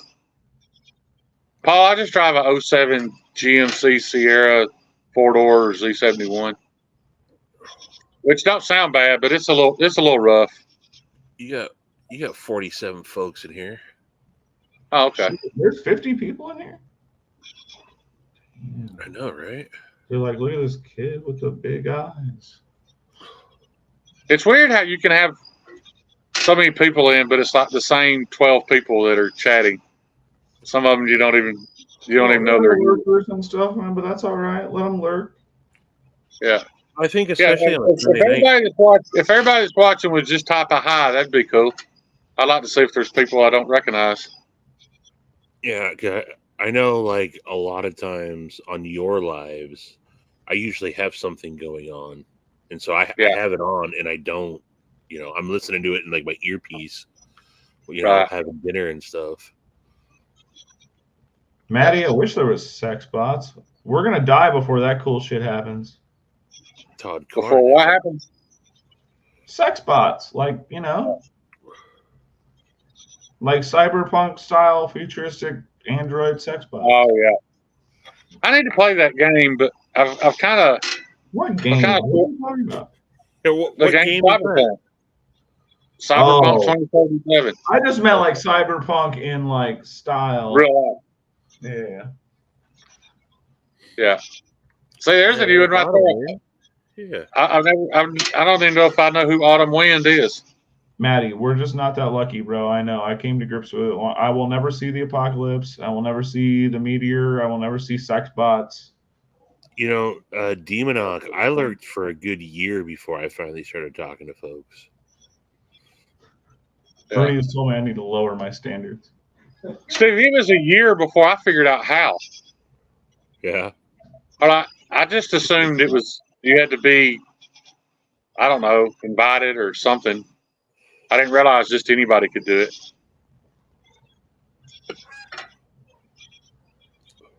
Yeah. Yeah, I didn't But really have all those people. but I'm a jackass, so I'll just hop in anywhere. We know. We've gotten to know you, Donnie. That's what I'm saying. It's my people. Kyle, you're not alone, Kyle. I hated you at first too. Oh, I'm pretty sure I didn't like Kyle at first either. Yeah. I was like, who is this cunt?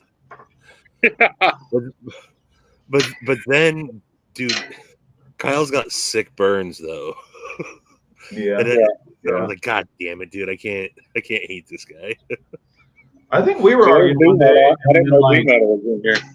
he hit me up like right after we were arguing, and then like we were just bullshitting for like an hour. Gary. And still do love it. Yo, Dude, PW, what up? Do you remember why I became a fan of Maddie? I've said it before. I don't know. Maddie's like the softest person I've ever met online, so Maddie like remembers. that's why I like clicked him. on a He's so video of nice his. and innocent. He's just innocent, Maddie. I clicked on a video of his. He was just randomly talking about a knife, I think. I don't remember. But you could see his computer screen in the video, in the tabletop. And in the search bar, he had typed something to do with Leprechauns. with how much stuff you could put in your butt before injuring yourself or something. Yeah. And I was like, instant subscribe. I bet. Yeah, I question why I like that guy sometimes myself. Yeah, he's hard not to like. He's hard not to hate at the same time. Kind of a two-way street. What Nana feels good out here. I met I was subbed to Maddie way before I ever actually met him too. I think I've scrolled back and looked at our like our first chat when I finally found him on Instagram. Yeah. I was like, hey man, big fan. Drinkwater, he never said. He just had it typed in the search bar. I don't even think he ever hit enter. Or at least he didn't hit enter while he was on making the video. Oh. Yeah. I didn't know Drinkwater was in here though. I appreciate you speaking up. Yeah, he was here earlier too. Yeah. Well, I'm old and I've got the phone just at that right distance that if I squint, I can read the comments. Dude, I don't know. That's a lie. I can't read them. I can see the names though. I don't know if that's a serious comment or not, but I got about 2 minutes into Joe Rogan's new stand-up and was like, bleh.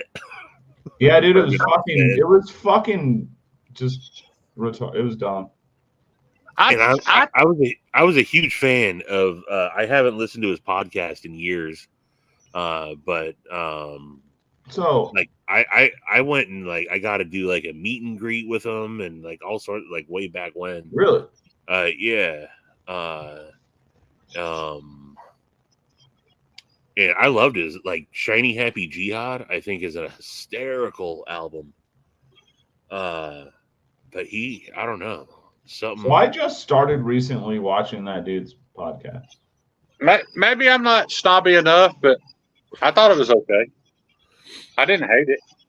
Oh, it was so low effort. Yeah, maybe I just gotta give it more chance, but no, it was all this shit. It was just like watching his goddamn podcast, so it was boring. It was I'll agree with that. Everything he said on that fucking stand-up during a podcast. I'll agree with that. That is true. Dean Griffin, are you from? And that's what I meant by low effort. That's what I meant by low effort. Dean Griffin, are you from Hoax Bluff, Alabama? And I'm not a fan of him. I'm a fan of like watching people on his show. Fuck him. Yeah. He's just a goon, and he's all right, and he's gotten to be kind of smart because of interviewing people, but like he's just a goon. Yeah. That's all. I just have a conversation today with a buddy about a guy named Dean Griffin from just down the road. But I'm assuming that's not the same Dean Griffin, is it? No, I'm in Atlanta area. Okay. Yeah, Dean's in Georgia. Met Dean at the Blade show this year. Okay. Yeah, the Dean Griffin that I know is a cabinet maker. Mm. Have you guys priced having cabinets put in your kitchen lately? No, not lately. What?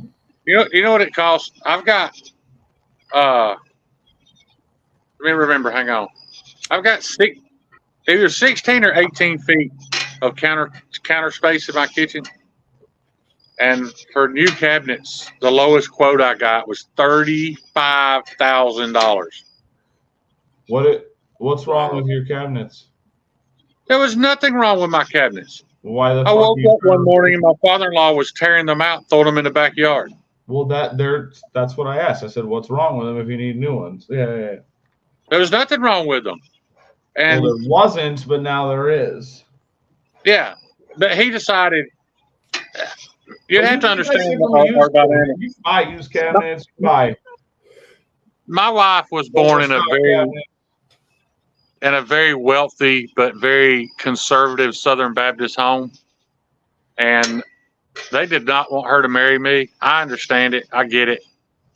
But he had spent. I don't think anyone would want anyone to marry you, but just because you're a fucking weirdo. But he has two other children, and he had spent like $50,000 remodeling their homes for them, and wasn't going to touch ours because she married me. Right. And I think his wife guilted him into it, so he came over and just started ripping our kitchen out. We were literally without a kitchen for a year. That's how long it took. And a big part of that was because he refused to buy new cabinets after tearing ours out and throwing them away.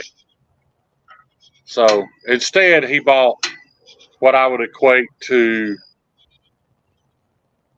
almost mobile home cabinets and replaced our real wood cabinets that he ripped out. Our real wood cabinets came out, and now there's these like flimsy. Yeah. They weren't even cabinets that you get like sand and finish. I had to paint them. Mine are orange. They've been here since this house was built. Yeah. I know what in the fucking like 40s. What blows me away is my buddy from high school worked for his dad's closet company, like building custom closets. Yeah. And even back then, I was like, this is a business that's not going to stay around. No, it has. Oh, yeah. He's taken it over, and like he's my age and he's retired now, and just has people running the shop for him, and they make ridiculous money installing fucking custom closets for people, man. Yeah. Yeah, it's amazing the money people make. Like he's talking like sometimes they do like $100,000 like closet installations in like a big custom home. I'm like, damn. It's awesome. Yeah. I wish I was into shit that made money. Is my screen as black as it looks on my phone? Yeah. Is it? Yeah, well, you're a shadow, but whatever. Oh, there you are. Yeah, put it back.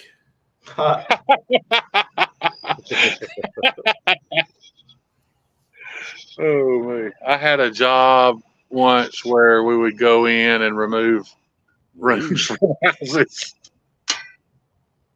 Who removes the whole room? But man, I'm sick of this 3-bedroom. I wish it was 2.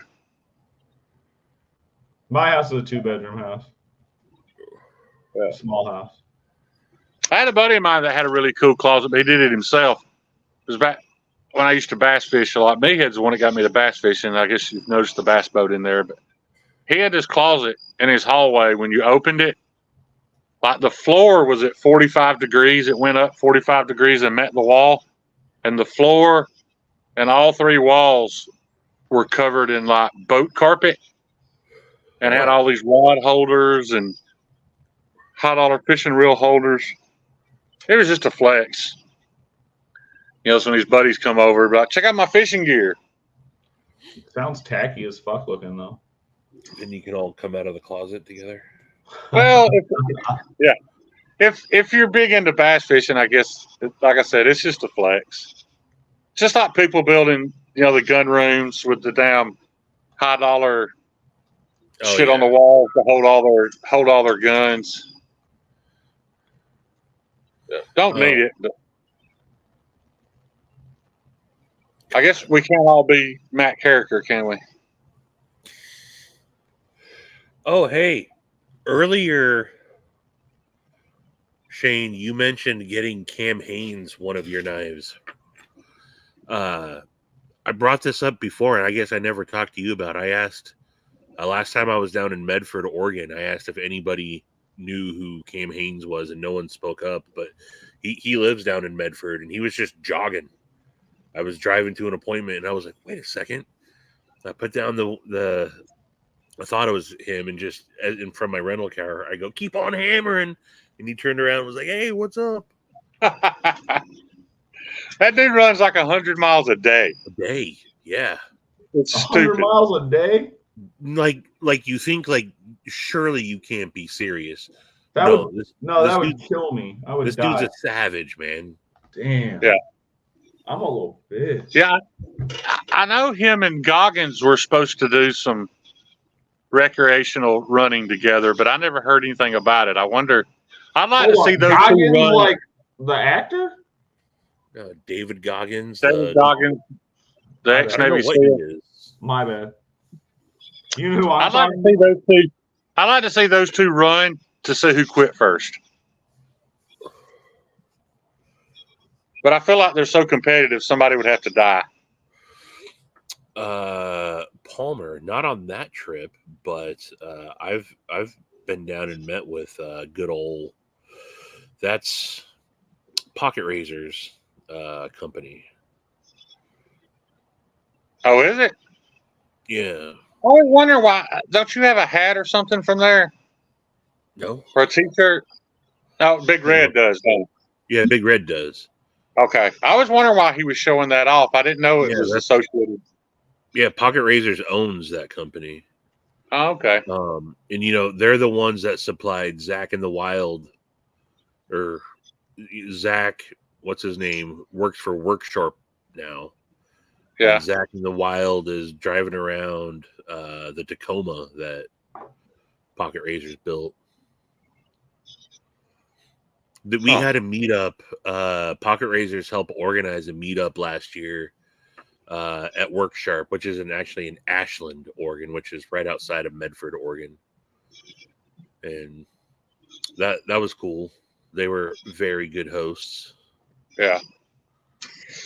Zach seems like a nice guy, but I don't think I could hang out with him. Zach's a cool guy. I know, but I think eventually our personalities would clash and I'd be tired of him. No. Hold on. You guys are Hold on. You're talking about Zach in the Wild, not Zach. Oh, for a second I thought you were talking about Zach stuff for some reason. Oh no, I can hang out with Zach stuff for sure. No, I'm talking about Zach in the Wild. Yeah. No, I brought him up and then I'm too stoned to remember who you were talking about. Yeah. Yeah, I don't feel like I feel like either his online personality is fake to an extent, or he would be really annoying after an hour or two. That's just me. Yeah, I don't know. I don't watch enough of him. I don't even know who it is. I just thought it's awesome PR for Pocket Razors company. Shout out to Pocket Razors. Yeah, I didn't mean to badmouth his brand ambassador. My bad. Yeah. I'm not saying I don't like him. I just don't think we would jive. I'm not saying I don't like him. I just know I won't get along with him. Right. No, it's not that I wouldn't get along with him. I would just be ready to move on after an hour or so. What's Palmer saying? I've got a buddy who Daly's a C6, and I just can't imagine that. Like, my Tacoma doesn't have a ton of space, but it's better than a vet for sure. Palmer, I had a customer when I had my shop that had a C6. and he was 6'6", probably 300 pounds. He was a doctor, but he didn't work. He didn't have an office, and he didn't work at any particular hospital. He was a consulting doctor.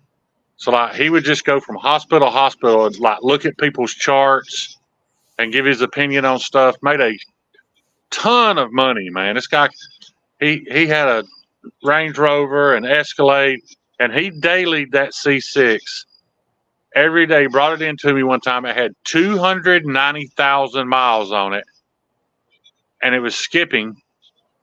It was due for spark plugs. So I put plugs in it. It didn't fix it. I ended up tearing it down, and it had chewed a load clean off the cam at 290,000 miles.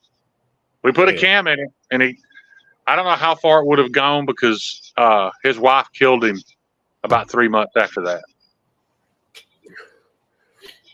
I pulled up. Got away with it. She got away with it. She's still walking the streets. Oh, She injected him with an entire bottle of insulin. oh. And they said it was an accidental insulin overdose. So you're telling me one of the smartest doctors in the state accidentally stuck the whole bottle into a needle? Yeah. Yeah. She was on The Price is Right. His wife was on The Price is Right. Layers. Huh? That's a story with many layers. It is. I've seen the video of her running down to the stage and her big old boobies bouncing in her tube top. Yeah, I saw her here a while back at Buffalo Wild Wings with this guy that we're not friends, but I know him. And when she went to the bathroom, I told him, I was like, dude, you know that bitch killed her husband, right? But just be careful. The price was wrong. Well, fellas, I think I'm going to have to hop off here. Yeah, I'm not going to be much longer either. I got a little work I want to do tonight. So, and I got so excited. I got so excited over the weekend that I couldn't fall asleep. So I finally fell asleep last night and slept well, but I don't have near as much energy as I thought I would right now. But I got a couple of tasks I want to get knocked out and then get to sack. So. Well, I'll still be listening about if you guys are still going to be on for a little bit. But Donnie, my pleasure as always. And Shane, I'll be talking to you soon. All right, Everyone buddy. else in the chat, y'all have a good night. Deuces. Oh, I almost hit end stream. I almost did it, dude. Later, guys. It's just right there. It's begging to be hit.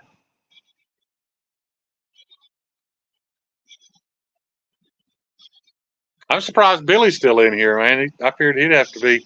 Are you taking a day tomorrow, Billy? So I think you told me you were taking a day tomorrow, didn't you? You're out, Neil. It's good seeing you, buddy.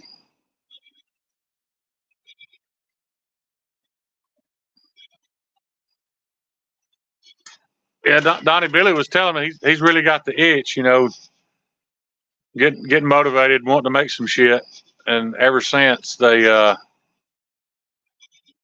haven't let him have a day off since, so he ain't been able to make nothing. It's driving him crazy.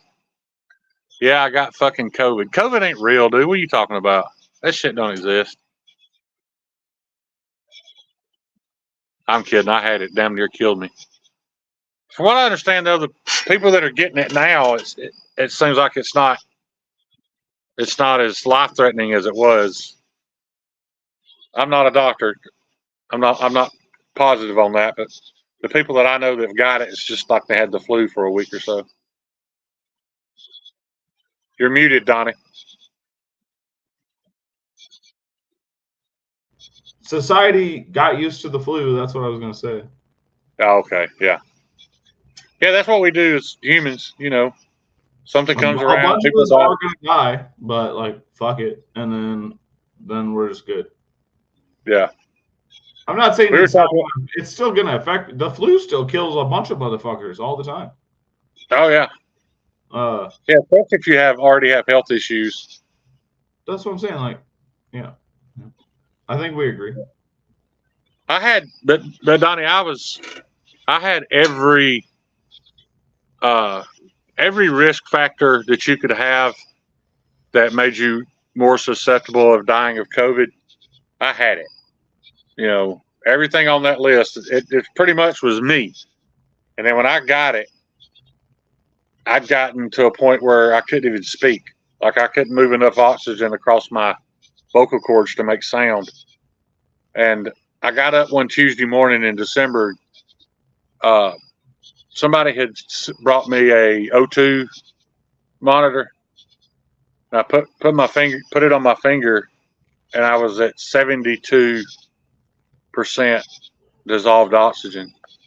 So I texted a friend of mine who's a nurse, and she's like, at 72%, you should be unconscious. She's like, you don't even need to walk to the bathroom. She's like, you're about to pass out. And I'd accepted it, dude. I'd been through so much with my health and almost died so many times that I wasn't even scared anymore. You know, I was like, well, you know, this is how it's going to happen. I'm going to die today. And my daughters are begging me to go to the hospital. And I'm like, I'm not going to the hospital and sit on a ventilator till I die. If I die, I'm going to die right here in my bed. But one of my daughters, I have to give her credit, dude. She saved my life. She showed up with a asthma defibrillator with 30 packs of albuterol. And she set it on the porch and left. And I immediately put that breathing treatment thing on, that albuterol. I left the O2 sensor on my finger. And within 90 seconds of breathing that albuterol, my oxygen went to 94. Nice. And I did it every 2 hours for about 2 days until I was completely over it. And like I said, I'm not a doctor. I don't know. But I asked my doctor about it, and he's like, we would have never given you albuterol because, you know, you have heart conditions and it's dangerous for your heart. And I was like, but I was dying anyway. Right. What difference does it make? And I just wonder how many people, I'm not saying that was the cure. I'm going to get my channel shut down again, but I just wonder how many people that might have saved had they did that. Yeah, maybe. You know, had they tried it. I had it 4 times and it didn't. I had not one goddamn symptom. Yeah. Yeah. I just, it's sad to think that, I'm not saying it would have cured everybody, and it didn't cure me. It just kept my oxygen up so I didn't die. Right. But dude, when I was a kid, my mom's homeboy, he had asthma and shit. He always had an inhaler. Dude, I used to suck on that thing all the time when no one was looking. Yeah, it's a little bit of a rush. It's fucking weird, man. It's like cold, but it tastes like balloons. I don't know. It's fucking weird. I'd be like, yeah. Well, I know a lot of people that use it for weight loss. What? They use albuterol for weight loss. No shit. It raises your heart rate. And it gives you energy to be able to work. I mean, it's also very dangerous. So but I know people that have done it. So when I was a little kid, I was just getting high. Yeah, not super high. No, but maybe, I know. Maybe not like high, but yeah, maybe you put a little meth on your tongue, something like that. That's funny. I didn't think about effects like that. That's funny. Yeah.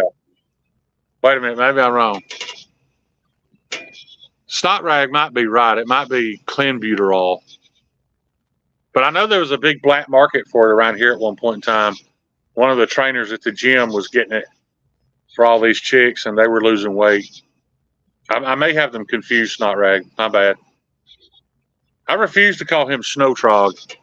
His name is Snot Rag, and when he came in the community, Javon read it as Snow Trog, and now everybody calls him Snow Trog. That's silly. On both sides. Yeah, that's just Javon. Of course, he got his nickname that way. Javon's definitely fucking silly. I mean, Javon was Jay Evans' Knife Addicted Life originally. No shit. And nobody wanted to type that shit out or say it. And somebody saw Jay Evans and said Javon, and he's been Javon ever since. Nice. B. Shady, what are you thanking me for, buddy? He said, thank you, Shane, but I don't know what I did.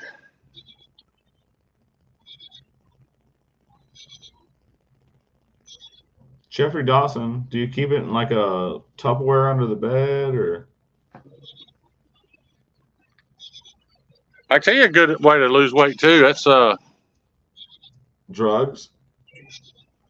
no, have a quadruple bypass and be broke. So you have to lay in the hospital for 2 weeks only eating their food. Yeah, that'll do it. Yeah. I lost about 40 pounds in the hospital. I swear the reason I gained like 30 pounds in the last 8 years is because I stopped doing drugs. Oh, for making that straight. I love Javon, but he kills me. Dude, I'm the same way. I love Javon to death, but man, that dude. Shane, I hopped on Javon, one of his lives. He's live all the time, so I don't know which one. But I just said hi or whatever. But I opened with, because he always does the random sit and spin live or whatever. Yeah. So I opened with sit and spin. I was like, "You dirty birdie," or something like that. You know what I mean? And then he went on like this 10-minute pulling up pictures and videos, like explaining what a sit and spin was. I was like, dude, I'm 40. I know what a sit and spin is. I was just giving you shit, man. Yeah. I was on with him the other night. It was funny as fuck. And he got into. No, yeah, B Shady. I love him. He's a super nice dude. Yeah, he got into talking about music or something. And I was like, dude, I got to go. He just goes off on. Of course, I mean, we do too. We'll talk about anything on here, but. Well, yeah, for sure. We're a little more crass. Yeah. We'll see you, Cheeto. Glad you was here, buddy. Later, Cheeto. The Don, that's right. Don Mega to y'all. Javon was the first person from the community I ever met in real life. Yeah. And we had talked in chat, and I found out he was in Huntsville. You know, and he was like, man, we should get together sometime. So I was like, well, hell, I'll just come up there this weekend. And he had a really impressive knife collection, so that was cool. You know, I got to handle a bunch of shit I've never seen. Nice. But dude, when he got out of his car, I was like, does that 8-year-old have gray hair? Dude, that is the tiniest little man, dude. He's Somebody a took a picture of very small man. Yes, he's a small man. I thought I was a small man. Where the fuck this cat come from? That ain't a bobcat, is it? Oh no, it's a regular cat. This cat come walking up out of the dark and it had a real round face. Like, is that a fucking bobcat? Shane, I feel like you're Bama enough that you would have a bobcat as a pet. No. A buddy of mine did. Like all meow. I don't have no food, buddy. You're fat already. Come here. Let's see how nice this cat is. Come here, kitty cat. Come on. You want to be on camera? He's somebody's cat because he's well taken care of. Yeah. Come on. Have you ever heard that cats don't meow at each other? They don't communicate verbally. They only meow at non-cats. I don't know what he's asking me right now, but he's talking his head off. Yeah, cats like mimic. They say they mimic human babies. That's why they meow and shit. Come here, buddy. They're fucking annoying. Oh, you don't like cats? Oh, I have two. I love them, but I took them in because they were gonna die on the street, and then I realized because I thought they were like gerbils. You know, they'd live like 5 years. And then I found out that they don't ever die. They do. It's just about 20 years. They live like 20 fucking years. Yeah. So now I just have roommates. They're cool. I like them. Mine are really easy though. They don't fuck shit up. They're not super noisy. They don't really do anything. They just kind of lay around. Neil McKenzie, I would feed him. I'm sure this is probably the cat that is responsible for the cat food in the refrigerator. Nothing, Matt. But I'd love to have a bobcat. If I get up and go get this cat food and come back and he's gone, I'm gonna be fucking pissed. So I'm not doing it.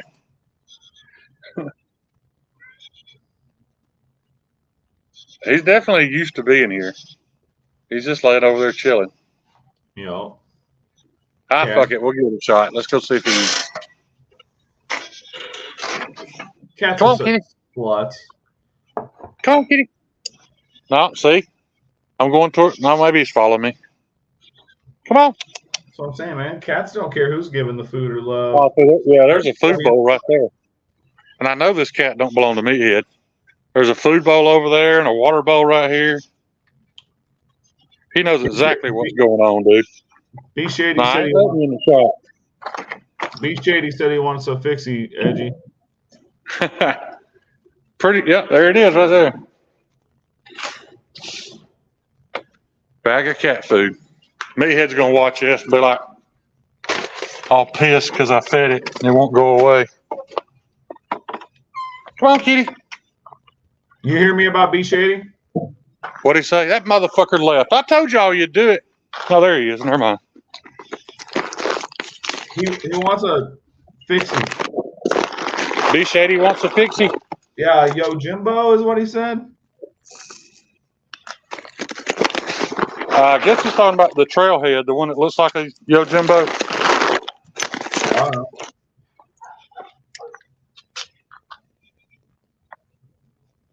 There he is. B Shady, which one are you talking about for me? Are you talking about, the WTP? Yeah, just not red. I got you. The inflictor. So what is it he's wanting?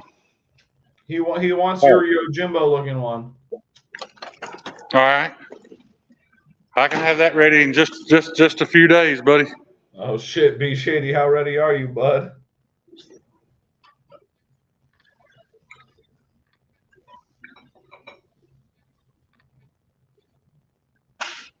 Hang on, I'll show you one, B Shady, just to make sure we're talking about the same knife.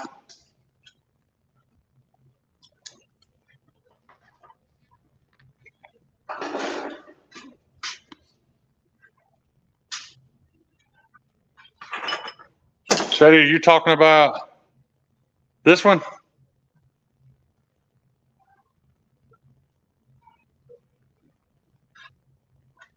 Because I've got several of those ready for scales.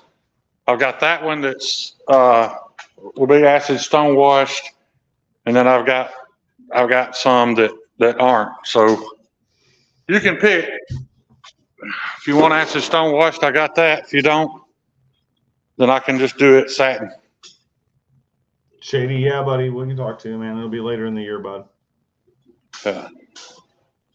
But hit me up on Instagram, Shady, if you got one, and we'll discuss details. I'll let you pick out, what color scales you want, or from what I've got anyway. I've kind of been on a little bit of a hold installing scales because as much as I like that black with the Tiffany blue liners and pins, I'm just personally bored of doing it. I want to do something different and fresh, and I've got scale material ordered, and it's not here yet. And all honestly, I don't know when it's going to be here yet. Now, B Shady, I don't know if you were here earlier to hear us discuss that knife. That is not a hard use knife. It most certainly could be a self-defense knife, like a camp cook knife. It even works well in the kitchen, but it's very thin. It's 3/32 blade stock, and it's ground full flat, so it's thin, and it's probably the hardest CPM 154 you've ever experienced.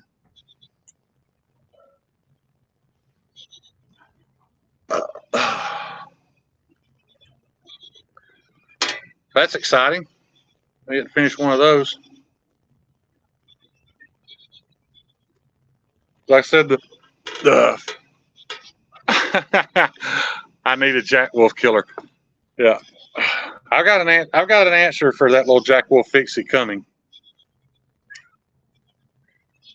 but I think that's a much more usable knife because of the size. But I am about to make some really small slicey fixed blades. Oh, you about to rip me off or what? No, they're gonna be like 6 inches, dude. I'm just giving you fucking shit. I know, and they're gonna look kind of like. You can. I don't give a fuck. I mean, basically, Donnie, we're all ripping everybody off. Exactly. I mean, at this point, I know when my next knife comes out, people are going to be like, "Hey, man, that looks a lot like," and they're right. But dude, I just realized. So I made a variant for one of my Ripleys at Blade. It was like a weird, kind of like a taunt. I don't know. It was fucking weird. kind of like Scott Steele. I call this young kid Horizon Machine Works, and he's been making a blade that looks exactly like that for like 2 years, man. And I was like, oh damn. But it's it's kind of, this is a little different, or whatever. But yeah, it's unavoidable, man. They've all been the only knife I've ever seen that I couldn't say, hey, that looks a little like X, is Edgy Blade Works' knife. However, one of his does look a little like the old horsecock, though. Yeah. Well, just the one though. Don't get me wrong. I love Edgy, and yes, none of his shit looks like anybody else's. That's why I like him. Yeah. B-Shady, do you want some purple scales? You a fan of purple? Shady is, yeah, for sure. I can probably make that happen, buddy. I do like stonewashed, fucking purple, fucking black and gray shit, titanium shit. Really talking shit. Yeah, really. But in all honesty, the knife I'm coming out with looks, the handle doesn't, but it looks a little bit like the Amigula, in all honesty. You just can't help it, man. But what I was saying about Edgy's, I'm not a fan of his blade shape. I'm a fan of the fact that he's trying to do something different. Yeah, for sure. Yeah, and the quality that he's doing it at is what makes it impressive. Regardless of the shape or whatever. And y'all think I'm just saying that because I've met you both and know you, but the two most impressive things I handled at Blade Show this year was your knife and Scott's knife. Now there are a few right below that, but that's why Scott's on the top of my list of what I want to get. Scott, I want a knife from Scott real bad. Yeah, and that was before I knew that you guys were doing as much of it by hand as you are. I didn't even know it's done. Yeah. He does have a mill, but it's manual. Right. I tell you what set me off was the night you posted that little clip of you with that fucking battery-powered router. Yeah. And that was the night I decided Donnie Bless is the fucking man, dude. That is my... If you'd been around when I was building rock crawlers, dude, we would have been a team for sure. Oh, man, I wish I was, dude. We always wanted to get harder into four-wheeling, but we're city kids, and we never had, like, the access to shops or welders or any of that shit. We bolted on everything we could on different Jeeps and trucks. But, dude, yeah, if I could have built a buggy with you, man, it would have been fucking epic. Yeah. I got ideas, bruh. Well, that was my thing, too, when I was building rock crawler buggies. The local bunch around here have seen me drive mine out to, we got to this place we call Jeep Hill, and they've watched me break that sumbitch on Jeep Hill and drag it home every weekend for 2 years because I refused to spend thousands of dollars to buy somebody else's lift kit or suspension kit. Yeah, man, for sure. I was doing different shit by trial and error, and when I finally got it figured out, dude, I rode that thing. We called it the Mongoloid because it wasn't very pretty, but I drug that thing all over the Southeast going to trail rides, at least once a month. And I mean, hammering on that thing. And I literally never flipped it, never broke it. You know what an RTI ramp is, Donnie? Yeah. Yep. Where you get your left front tire on it, you drive. A perfect score on an RTI ramp, if you've got 44-inch tires, means that you can raise the left front tire to 88 inches, twice the tire height. Okay. Yep. Without either back tire coming off the ground. That's a perfect score. I did things a little different. Mine were smaller, more lightweight. And I was running 33-inch boggers. And I pulled up to an RTI ramp and put my left front tire 88 inches in the air. Nice. Which technically a perfect score would have been 66 inches. Right. But I went all the way to 88 and it never lifted a tire. But because it had never been on its side, I was like, I want a picture of this thing on its side. This is the perfect time to do that. I had 8 grown men trying to push that thing off the RTI ramp, which anything else would have just teetered right up. Dude, yeah. There's like they would push it, and the suspension would push back, like it was actively trying to right itself. Nice. But that took me 2 years to accomplish that. So I never did put it on its side. Yeah, I've been on the side of hills, just sitting there like this. It was impressive. That was one of my proudest of all the hobbies I've been in. That was what I was the best at. Hell yeah, man. Remind me to send you a picture of my Jeep. It's nothing special, but I can explain all the little things I added to it. But she's rowdy. She was rowdy. She did me right. There's a picture of my rock crawler in my Instagram. It's just a blue tube frame. I mean, spray can blue tube frame buggy. Yeah. It's down in my Instagram picture somewhere. All right, I'll check it. I'll scroll for it. Yeah. It wasn't pretty, but it worked. Dude, that was my favorite thing in the world, was go trail riding with a bunch of guys to pay 40 grand. Anything with 4-wheel drive, fucking hammer down. Yeah, they paid 40 grand for a Wrangler and then spent 30 grand modifying it. Fuck that. All this high dollar shit, just all the money you could spend on one. And then I'd come out there with 33-inch boggers on a Toyota powertrain and just fucking spank their ass all day, dude. Yeah, buddy. Watch them try to climb something until they break it. Right. Help them get it down. Then I just fucking zip. What I'd really done, Donnie, I had created a Polaris Razor before there was a Polaris Razor. Nice. It was all Toyota powered. Yeah. It was all Toyota powered, so it was all small and lightweight. But high horsepower for what it was. Yeah.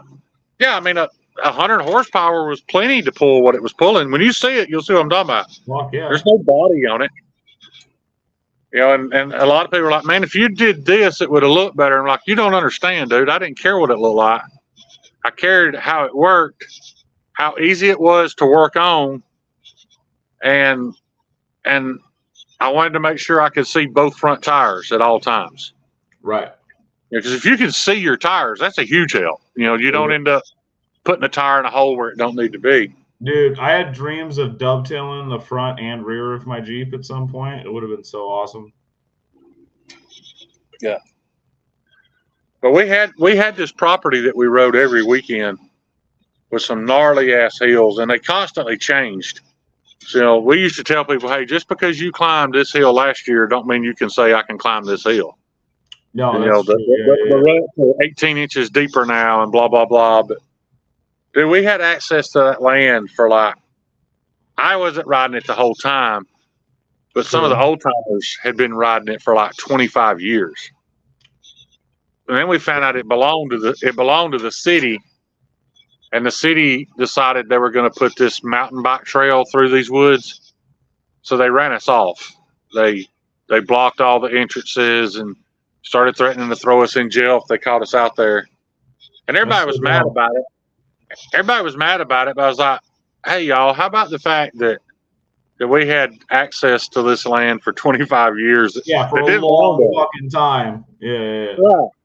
you know, we were lucky to have had it that long. So then it turned into, well, now you got to have a good enough tow rig to start traveling, which I did, but man, it just got so expensive. And then when the Razors came out, it was like, man, when they first came out, it was like I can spend $12,000 and be at the top of the heat without doing any work. So I didn't get into that because I didn't like the fact that everybody starting out was on a level playing field. Yeah, it's like the newer fucking rigs they build now, man. They're like, they four-wheel for you. Yeah. Yeah, you just mash the automatic crawl control and shit. Yeah, you just mash the gas. They got traction control. They do it all. The guy that bought mine called me one time and he was like, "Hey, dude, Paul, my boss." He's like, "I noticed that there's no brake hoses going to the rear brakes on the axle." I was like, "No, there's no brakes inside there. So if you take those drums off, there's no shoes in there." And he was like, "How does it stop so well?" So if you'll climb up under it and look, you'll see that there's a brake rotor on the back of the transfer case. Yeah, buddy. So my brakes stop the drive shaft, not the tires. Yeah, for sure. Like, it's like a PTO. It's like a PTO brake. Right. And he was like, "Where did you buy a kit to do that on an 81 model Toyota?" I was like, "Dude, if you look, those caliper brackets are 1/2-inch Craftsman extensions. That's a Chevy Citation caliper and rotor that I drilled to match the bolt pattern of the drive shaft. So literally to change the rotor, you had to unbolt the drive shaft. The rotor would fall off." Right. Yeah, but dude, it worked perfectly. That's awesome, dude. Because I didn't want to have to worry about my metal brake lines constantly tweaking when it was flexing, you know. Right, for sure. Yes, but the great thing about that is I've had several people tell me I could have disconnected the front brakes because in four-wheel drive, if you stop the back drive shaft, you're stopping the front one too. Sure. And I guess that's correct, but I did notice the front brake pads never wore out. So that brake caliper and rotor were doing the majority of the work. But I challenge you to this, dude. If you think you're a mechanic or you think you're good at working on shit, I've got one job that I've never found anybody that can do. And that's change the U-joints in the front drive shaft of a Toyota pickup. Why? It's got that double U-joint set up. Okay. You know what I mean? You ever seen it? I know what it looks like. I've never worked on it, though. If you buy the Haynes manual and you look up, and you go through the Haynes manual to front drive shaft, it's one sentence that tells you how to work on it. It says, "This is not a repairable item." Right. Because the way they're put together by a machine, once you take those U-joints apart, there's also a little ball with a spring in it in between them. Okay. And that double joint, you physically can't put it back together. Even if you have help, it's not possible. There's too many things going on at one time. So if your U-joints go bad, your front drive shaft, you have to buy a whole drive shaft. Oh, okay. Fuck. So what I did, I spent 2 years riding around the country, and anytime I saw an old straight axle Toyota in somebody's pasture, I'd offer to haul it off for them. And I took all those parts that are so hard to find and stocked them up in my shop. But what's funny about that is I never had to change any of them. I think it was just fate. So, oh, you've got this part? Well, this part's never going to break. Yep. That's how that works. I think Brian Kim was in here, man. What's he doing? Who? I see Brian's in here. Oh, shit. What up, Brian? Oh, what the hell do any of these words mean? Car stuff. Our bad, Brian. Our bad. Our bad. Yeah. Our bad. Yeah. I'm waiting on a package from Brian now. Excited about it. Yeah? Oh, did he do some heat treat for you? Yeah. I've got another batch. It's gonna be ready in about a week, Brian, if you're game. Yeah. I'm one of the few people on the planet that can say Brian Kim was doing something too cheap for me. No, I can tell you that I don't even know what the transaction is, but it's probably too cheap. It is. I went up on it myself because I feel. Well, he's a nice, humble person, but Yeah. I mean, I think he could definitely, Brian, get that cheddar, boo. Yeah.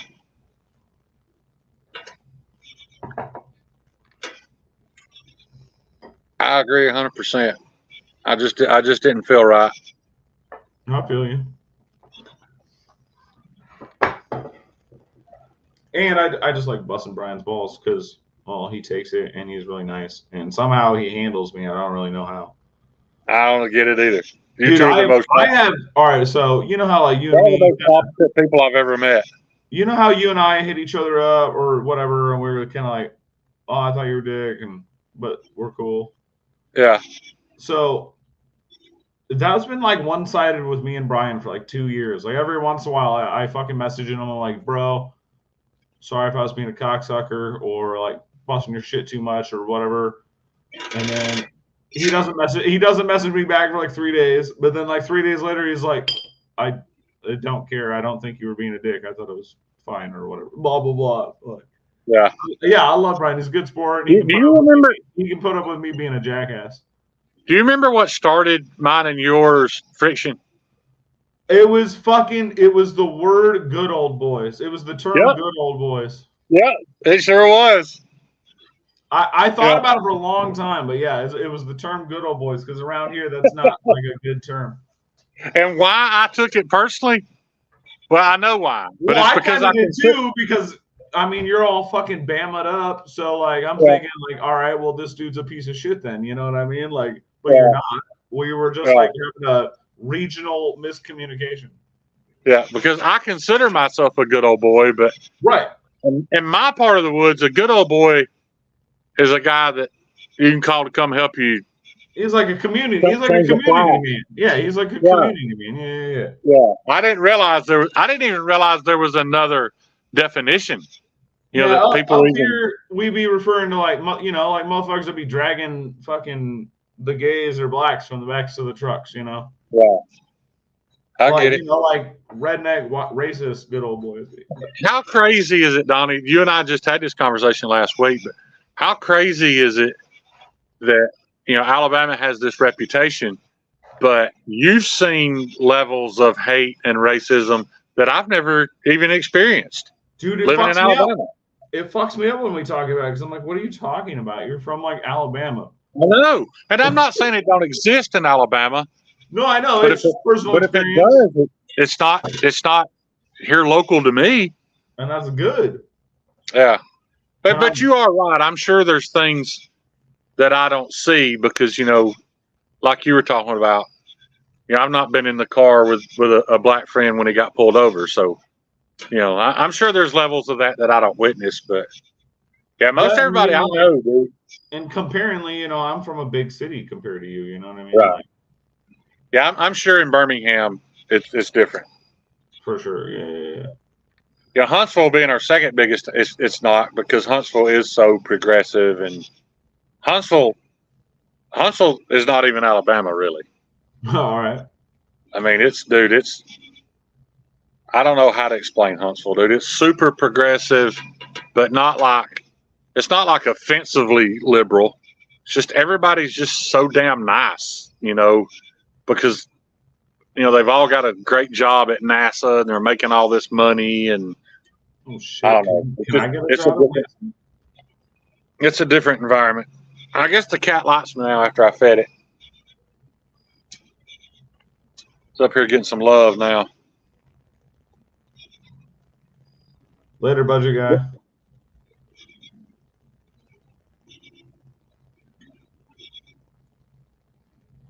Yeah, man. It's different for everybody. It's different everywhere. Yeah. Yep, I guess so. And this thing's friendly. Told you. And it's not declawed. Little slutty bastards. It is a little slut. How do you tell the sex of a cat? Fuck if I know. I ain't no goddamn veterinarian. So you don't even know what sex yours are, do you? No. All right. So when I found him, somebody threw him out in the street in the middle of the winter, like movie style, like in a box. But they were like a little bigger than palm size. They were like, I don't know, they had to be like a couple months old, but they're already fixed and declawed. So like, neither one of them has nuts. I don't see no nipples popping. Neither one go in heat. So I have no idea. I can see them women, but even if they had nuts, you wouldn't be able to see them. It don't work. It's all internal. oh, see, I don't know enough about cats, so I don't know. Yeah, we took our cat to have it neutered. No, we took it to have it spay, and they called us and like, "Hey, we can't do that." And we're like, "Why?" It's like, "Because this is not a female." I was like, "Oh, it's a male." I was like, "Yeah, but it's already been fixed." But we still had to pay because they'd already put it to sleep. Damn. But yeah, both of our cats actually. Like my wife had named them. We had them for like a year. She takes them to the vet to have something done, and they're like, "Why don't you name this female cat Augustus?" God damn it, cat, that hurt. Stop it. Yeah, I don't know if we have enough time to go into my whole psyche on owning pets or whatever, but yeah, I do not believe. We'll talk about that. We'll talk about that private sometime because I am curious about it. I think I kind of get it. Like, I think again, I have a couple cats, but it was for a specific reason. Anyway, but like getting them neutered and declawed and all that shit, I do not really believe in that. I will say that the only opinion I have on that is if you're going to declaw a cat, it damn well better be an indoor cat. Don't send a cat outside if it can't, because they can't defend themselves without their front claws. No, they can still hunt though. Yeah, not as well, but they can. I'm just saying, I've seen a cat with no front claws catch a bird out of the air with its back claws. Yeah. But no, you're not wrong. But A, but B, don't fucking declaw them anyway. That's so fucked up. Don't be what? Don't declaw them. That is fucked up, man. Yeah. Yeah, that can't feel good because they literally just yank them out. That's what I'm saying. And then they have no tools. They're defenseless. Like you just like, that'd be like cutting our fucking hands off and sending us out in the wild.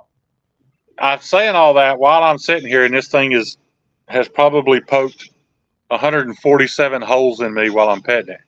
I mean, I get it, but yeah, that's what I'm saying, man. People own pets for fashion. That's why they fucking mutilate them.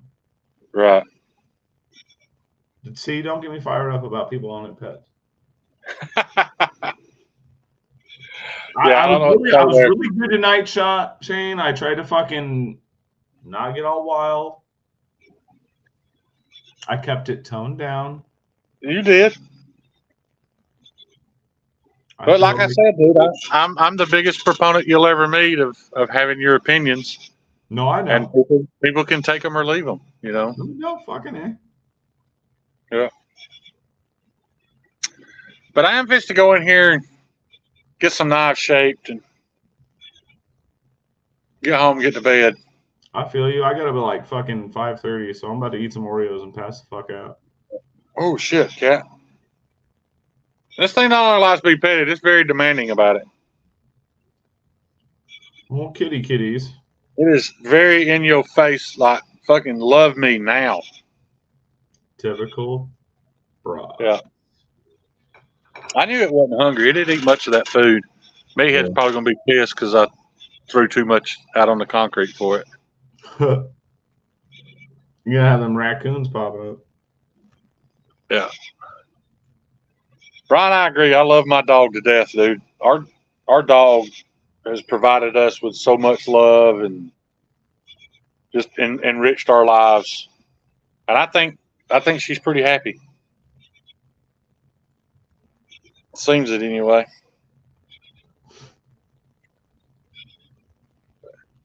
But anyway, yeah, the raccoons are definitely going to be out here eating that down. I might sweep it up. Brian, you're just silly. I might sweep it up just so Meathead don't get mad at me.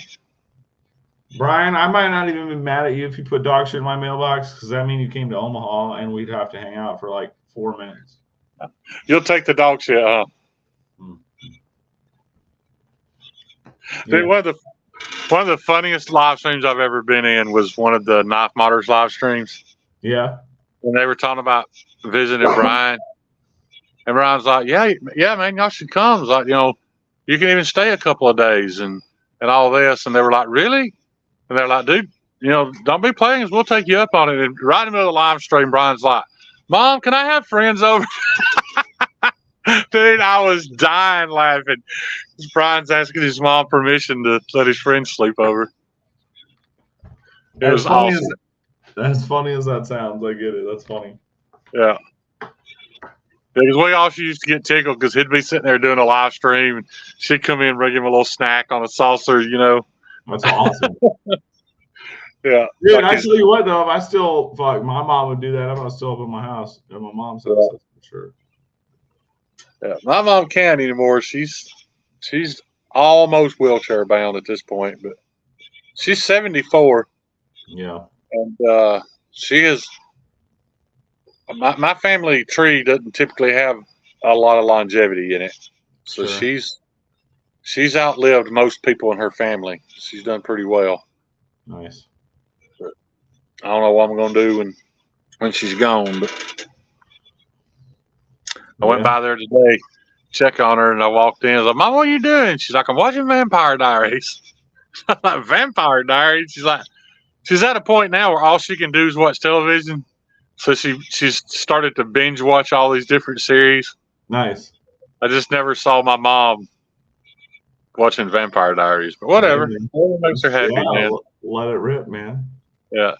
She's got this bartender at the local Chili's that was a customer of hers back when she used to work, and she's all the time flirting with him. She's had a crush on him for years. He's probably not even 40. Right. Every now and then I'll take her to Chili's when we know he's at work, and he'll mix her up a fucking monster margarita Nice. and just put way too much tequila in it. Dude, I've literally had to help her to the car. Like, she can't get back to the car. Yeah. He gets her hammered ass drunk. And people in my family are like, she's 74. You shouldn't be letting her. I'm like, fuck you. She is 74. She can do whatever the fuck she wants at this point. Yep. If it provides her with a positive memory and she had a good time, leave it. That picture, my profile picture for a long time was of me and her Yeah. at Chili's, and we were both hammered ass drunk. My wife had to come get us and take us home. That's awesome. That's the first time I ever got drunk with my mom. That's awesome, man. That's fucking really cool. I remember my grandmother's doctor. Saw her kids were in there, talking to the dogs, like, tell her she needs to quit smoking. And he's like, look, your mother is dying. There's nothing we can do for her. You leave her quality of life alone. If she wants to smoke, let her smoke. She used to talk about one of her grandsons would come by every now and then and bring her a special cigarette. And I was like, what? She's like, yeah. She's like, Zachary would bring me one of them special hand-rolled cigarettes every now and then. I'm like, Mama, you talking about smoking weed? She's like, yeah, it's awful. Awesome. Yeah. She'd sit there and get fucking stoned out of her gourd and watch her Braves. Right. Yeah. All old Southern women claim the Atlanta Braves as theirs. It's always, I gotta watch my Braves. My Braves. She didn't miss a game. No shit. She scheduled her life around the Atlanta Braves schedule.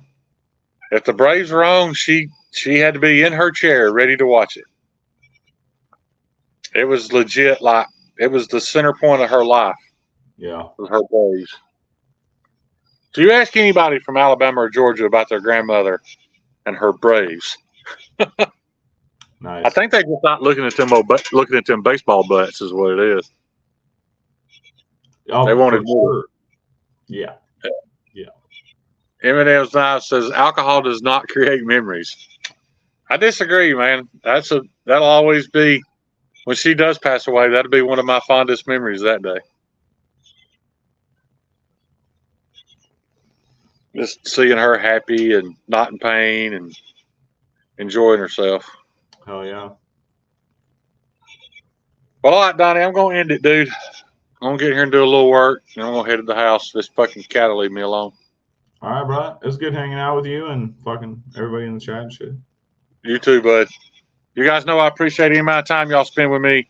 Check out Blessed Knives. Bye, Blessed Knife. And peace. Love y'all.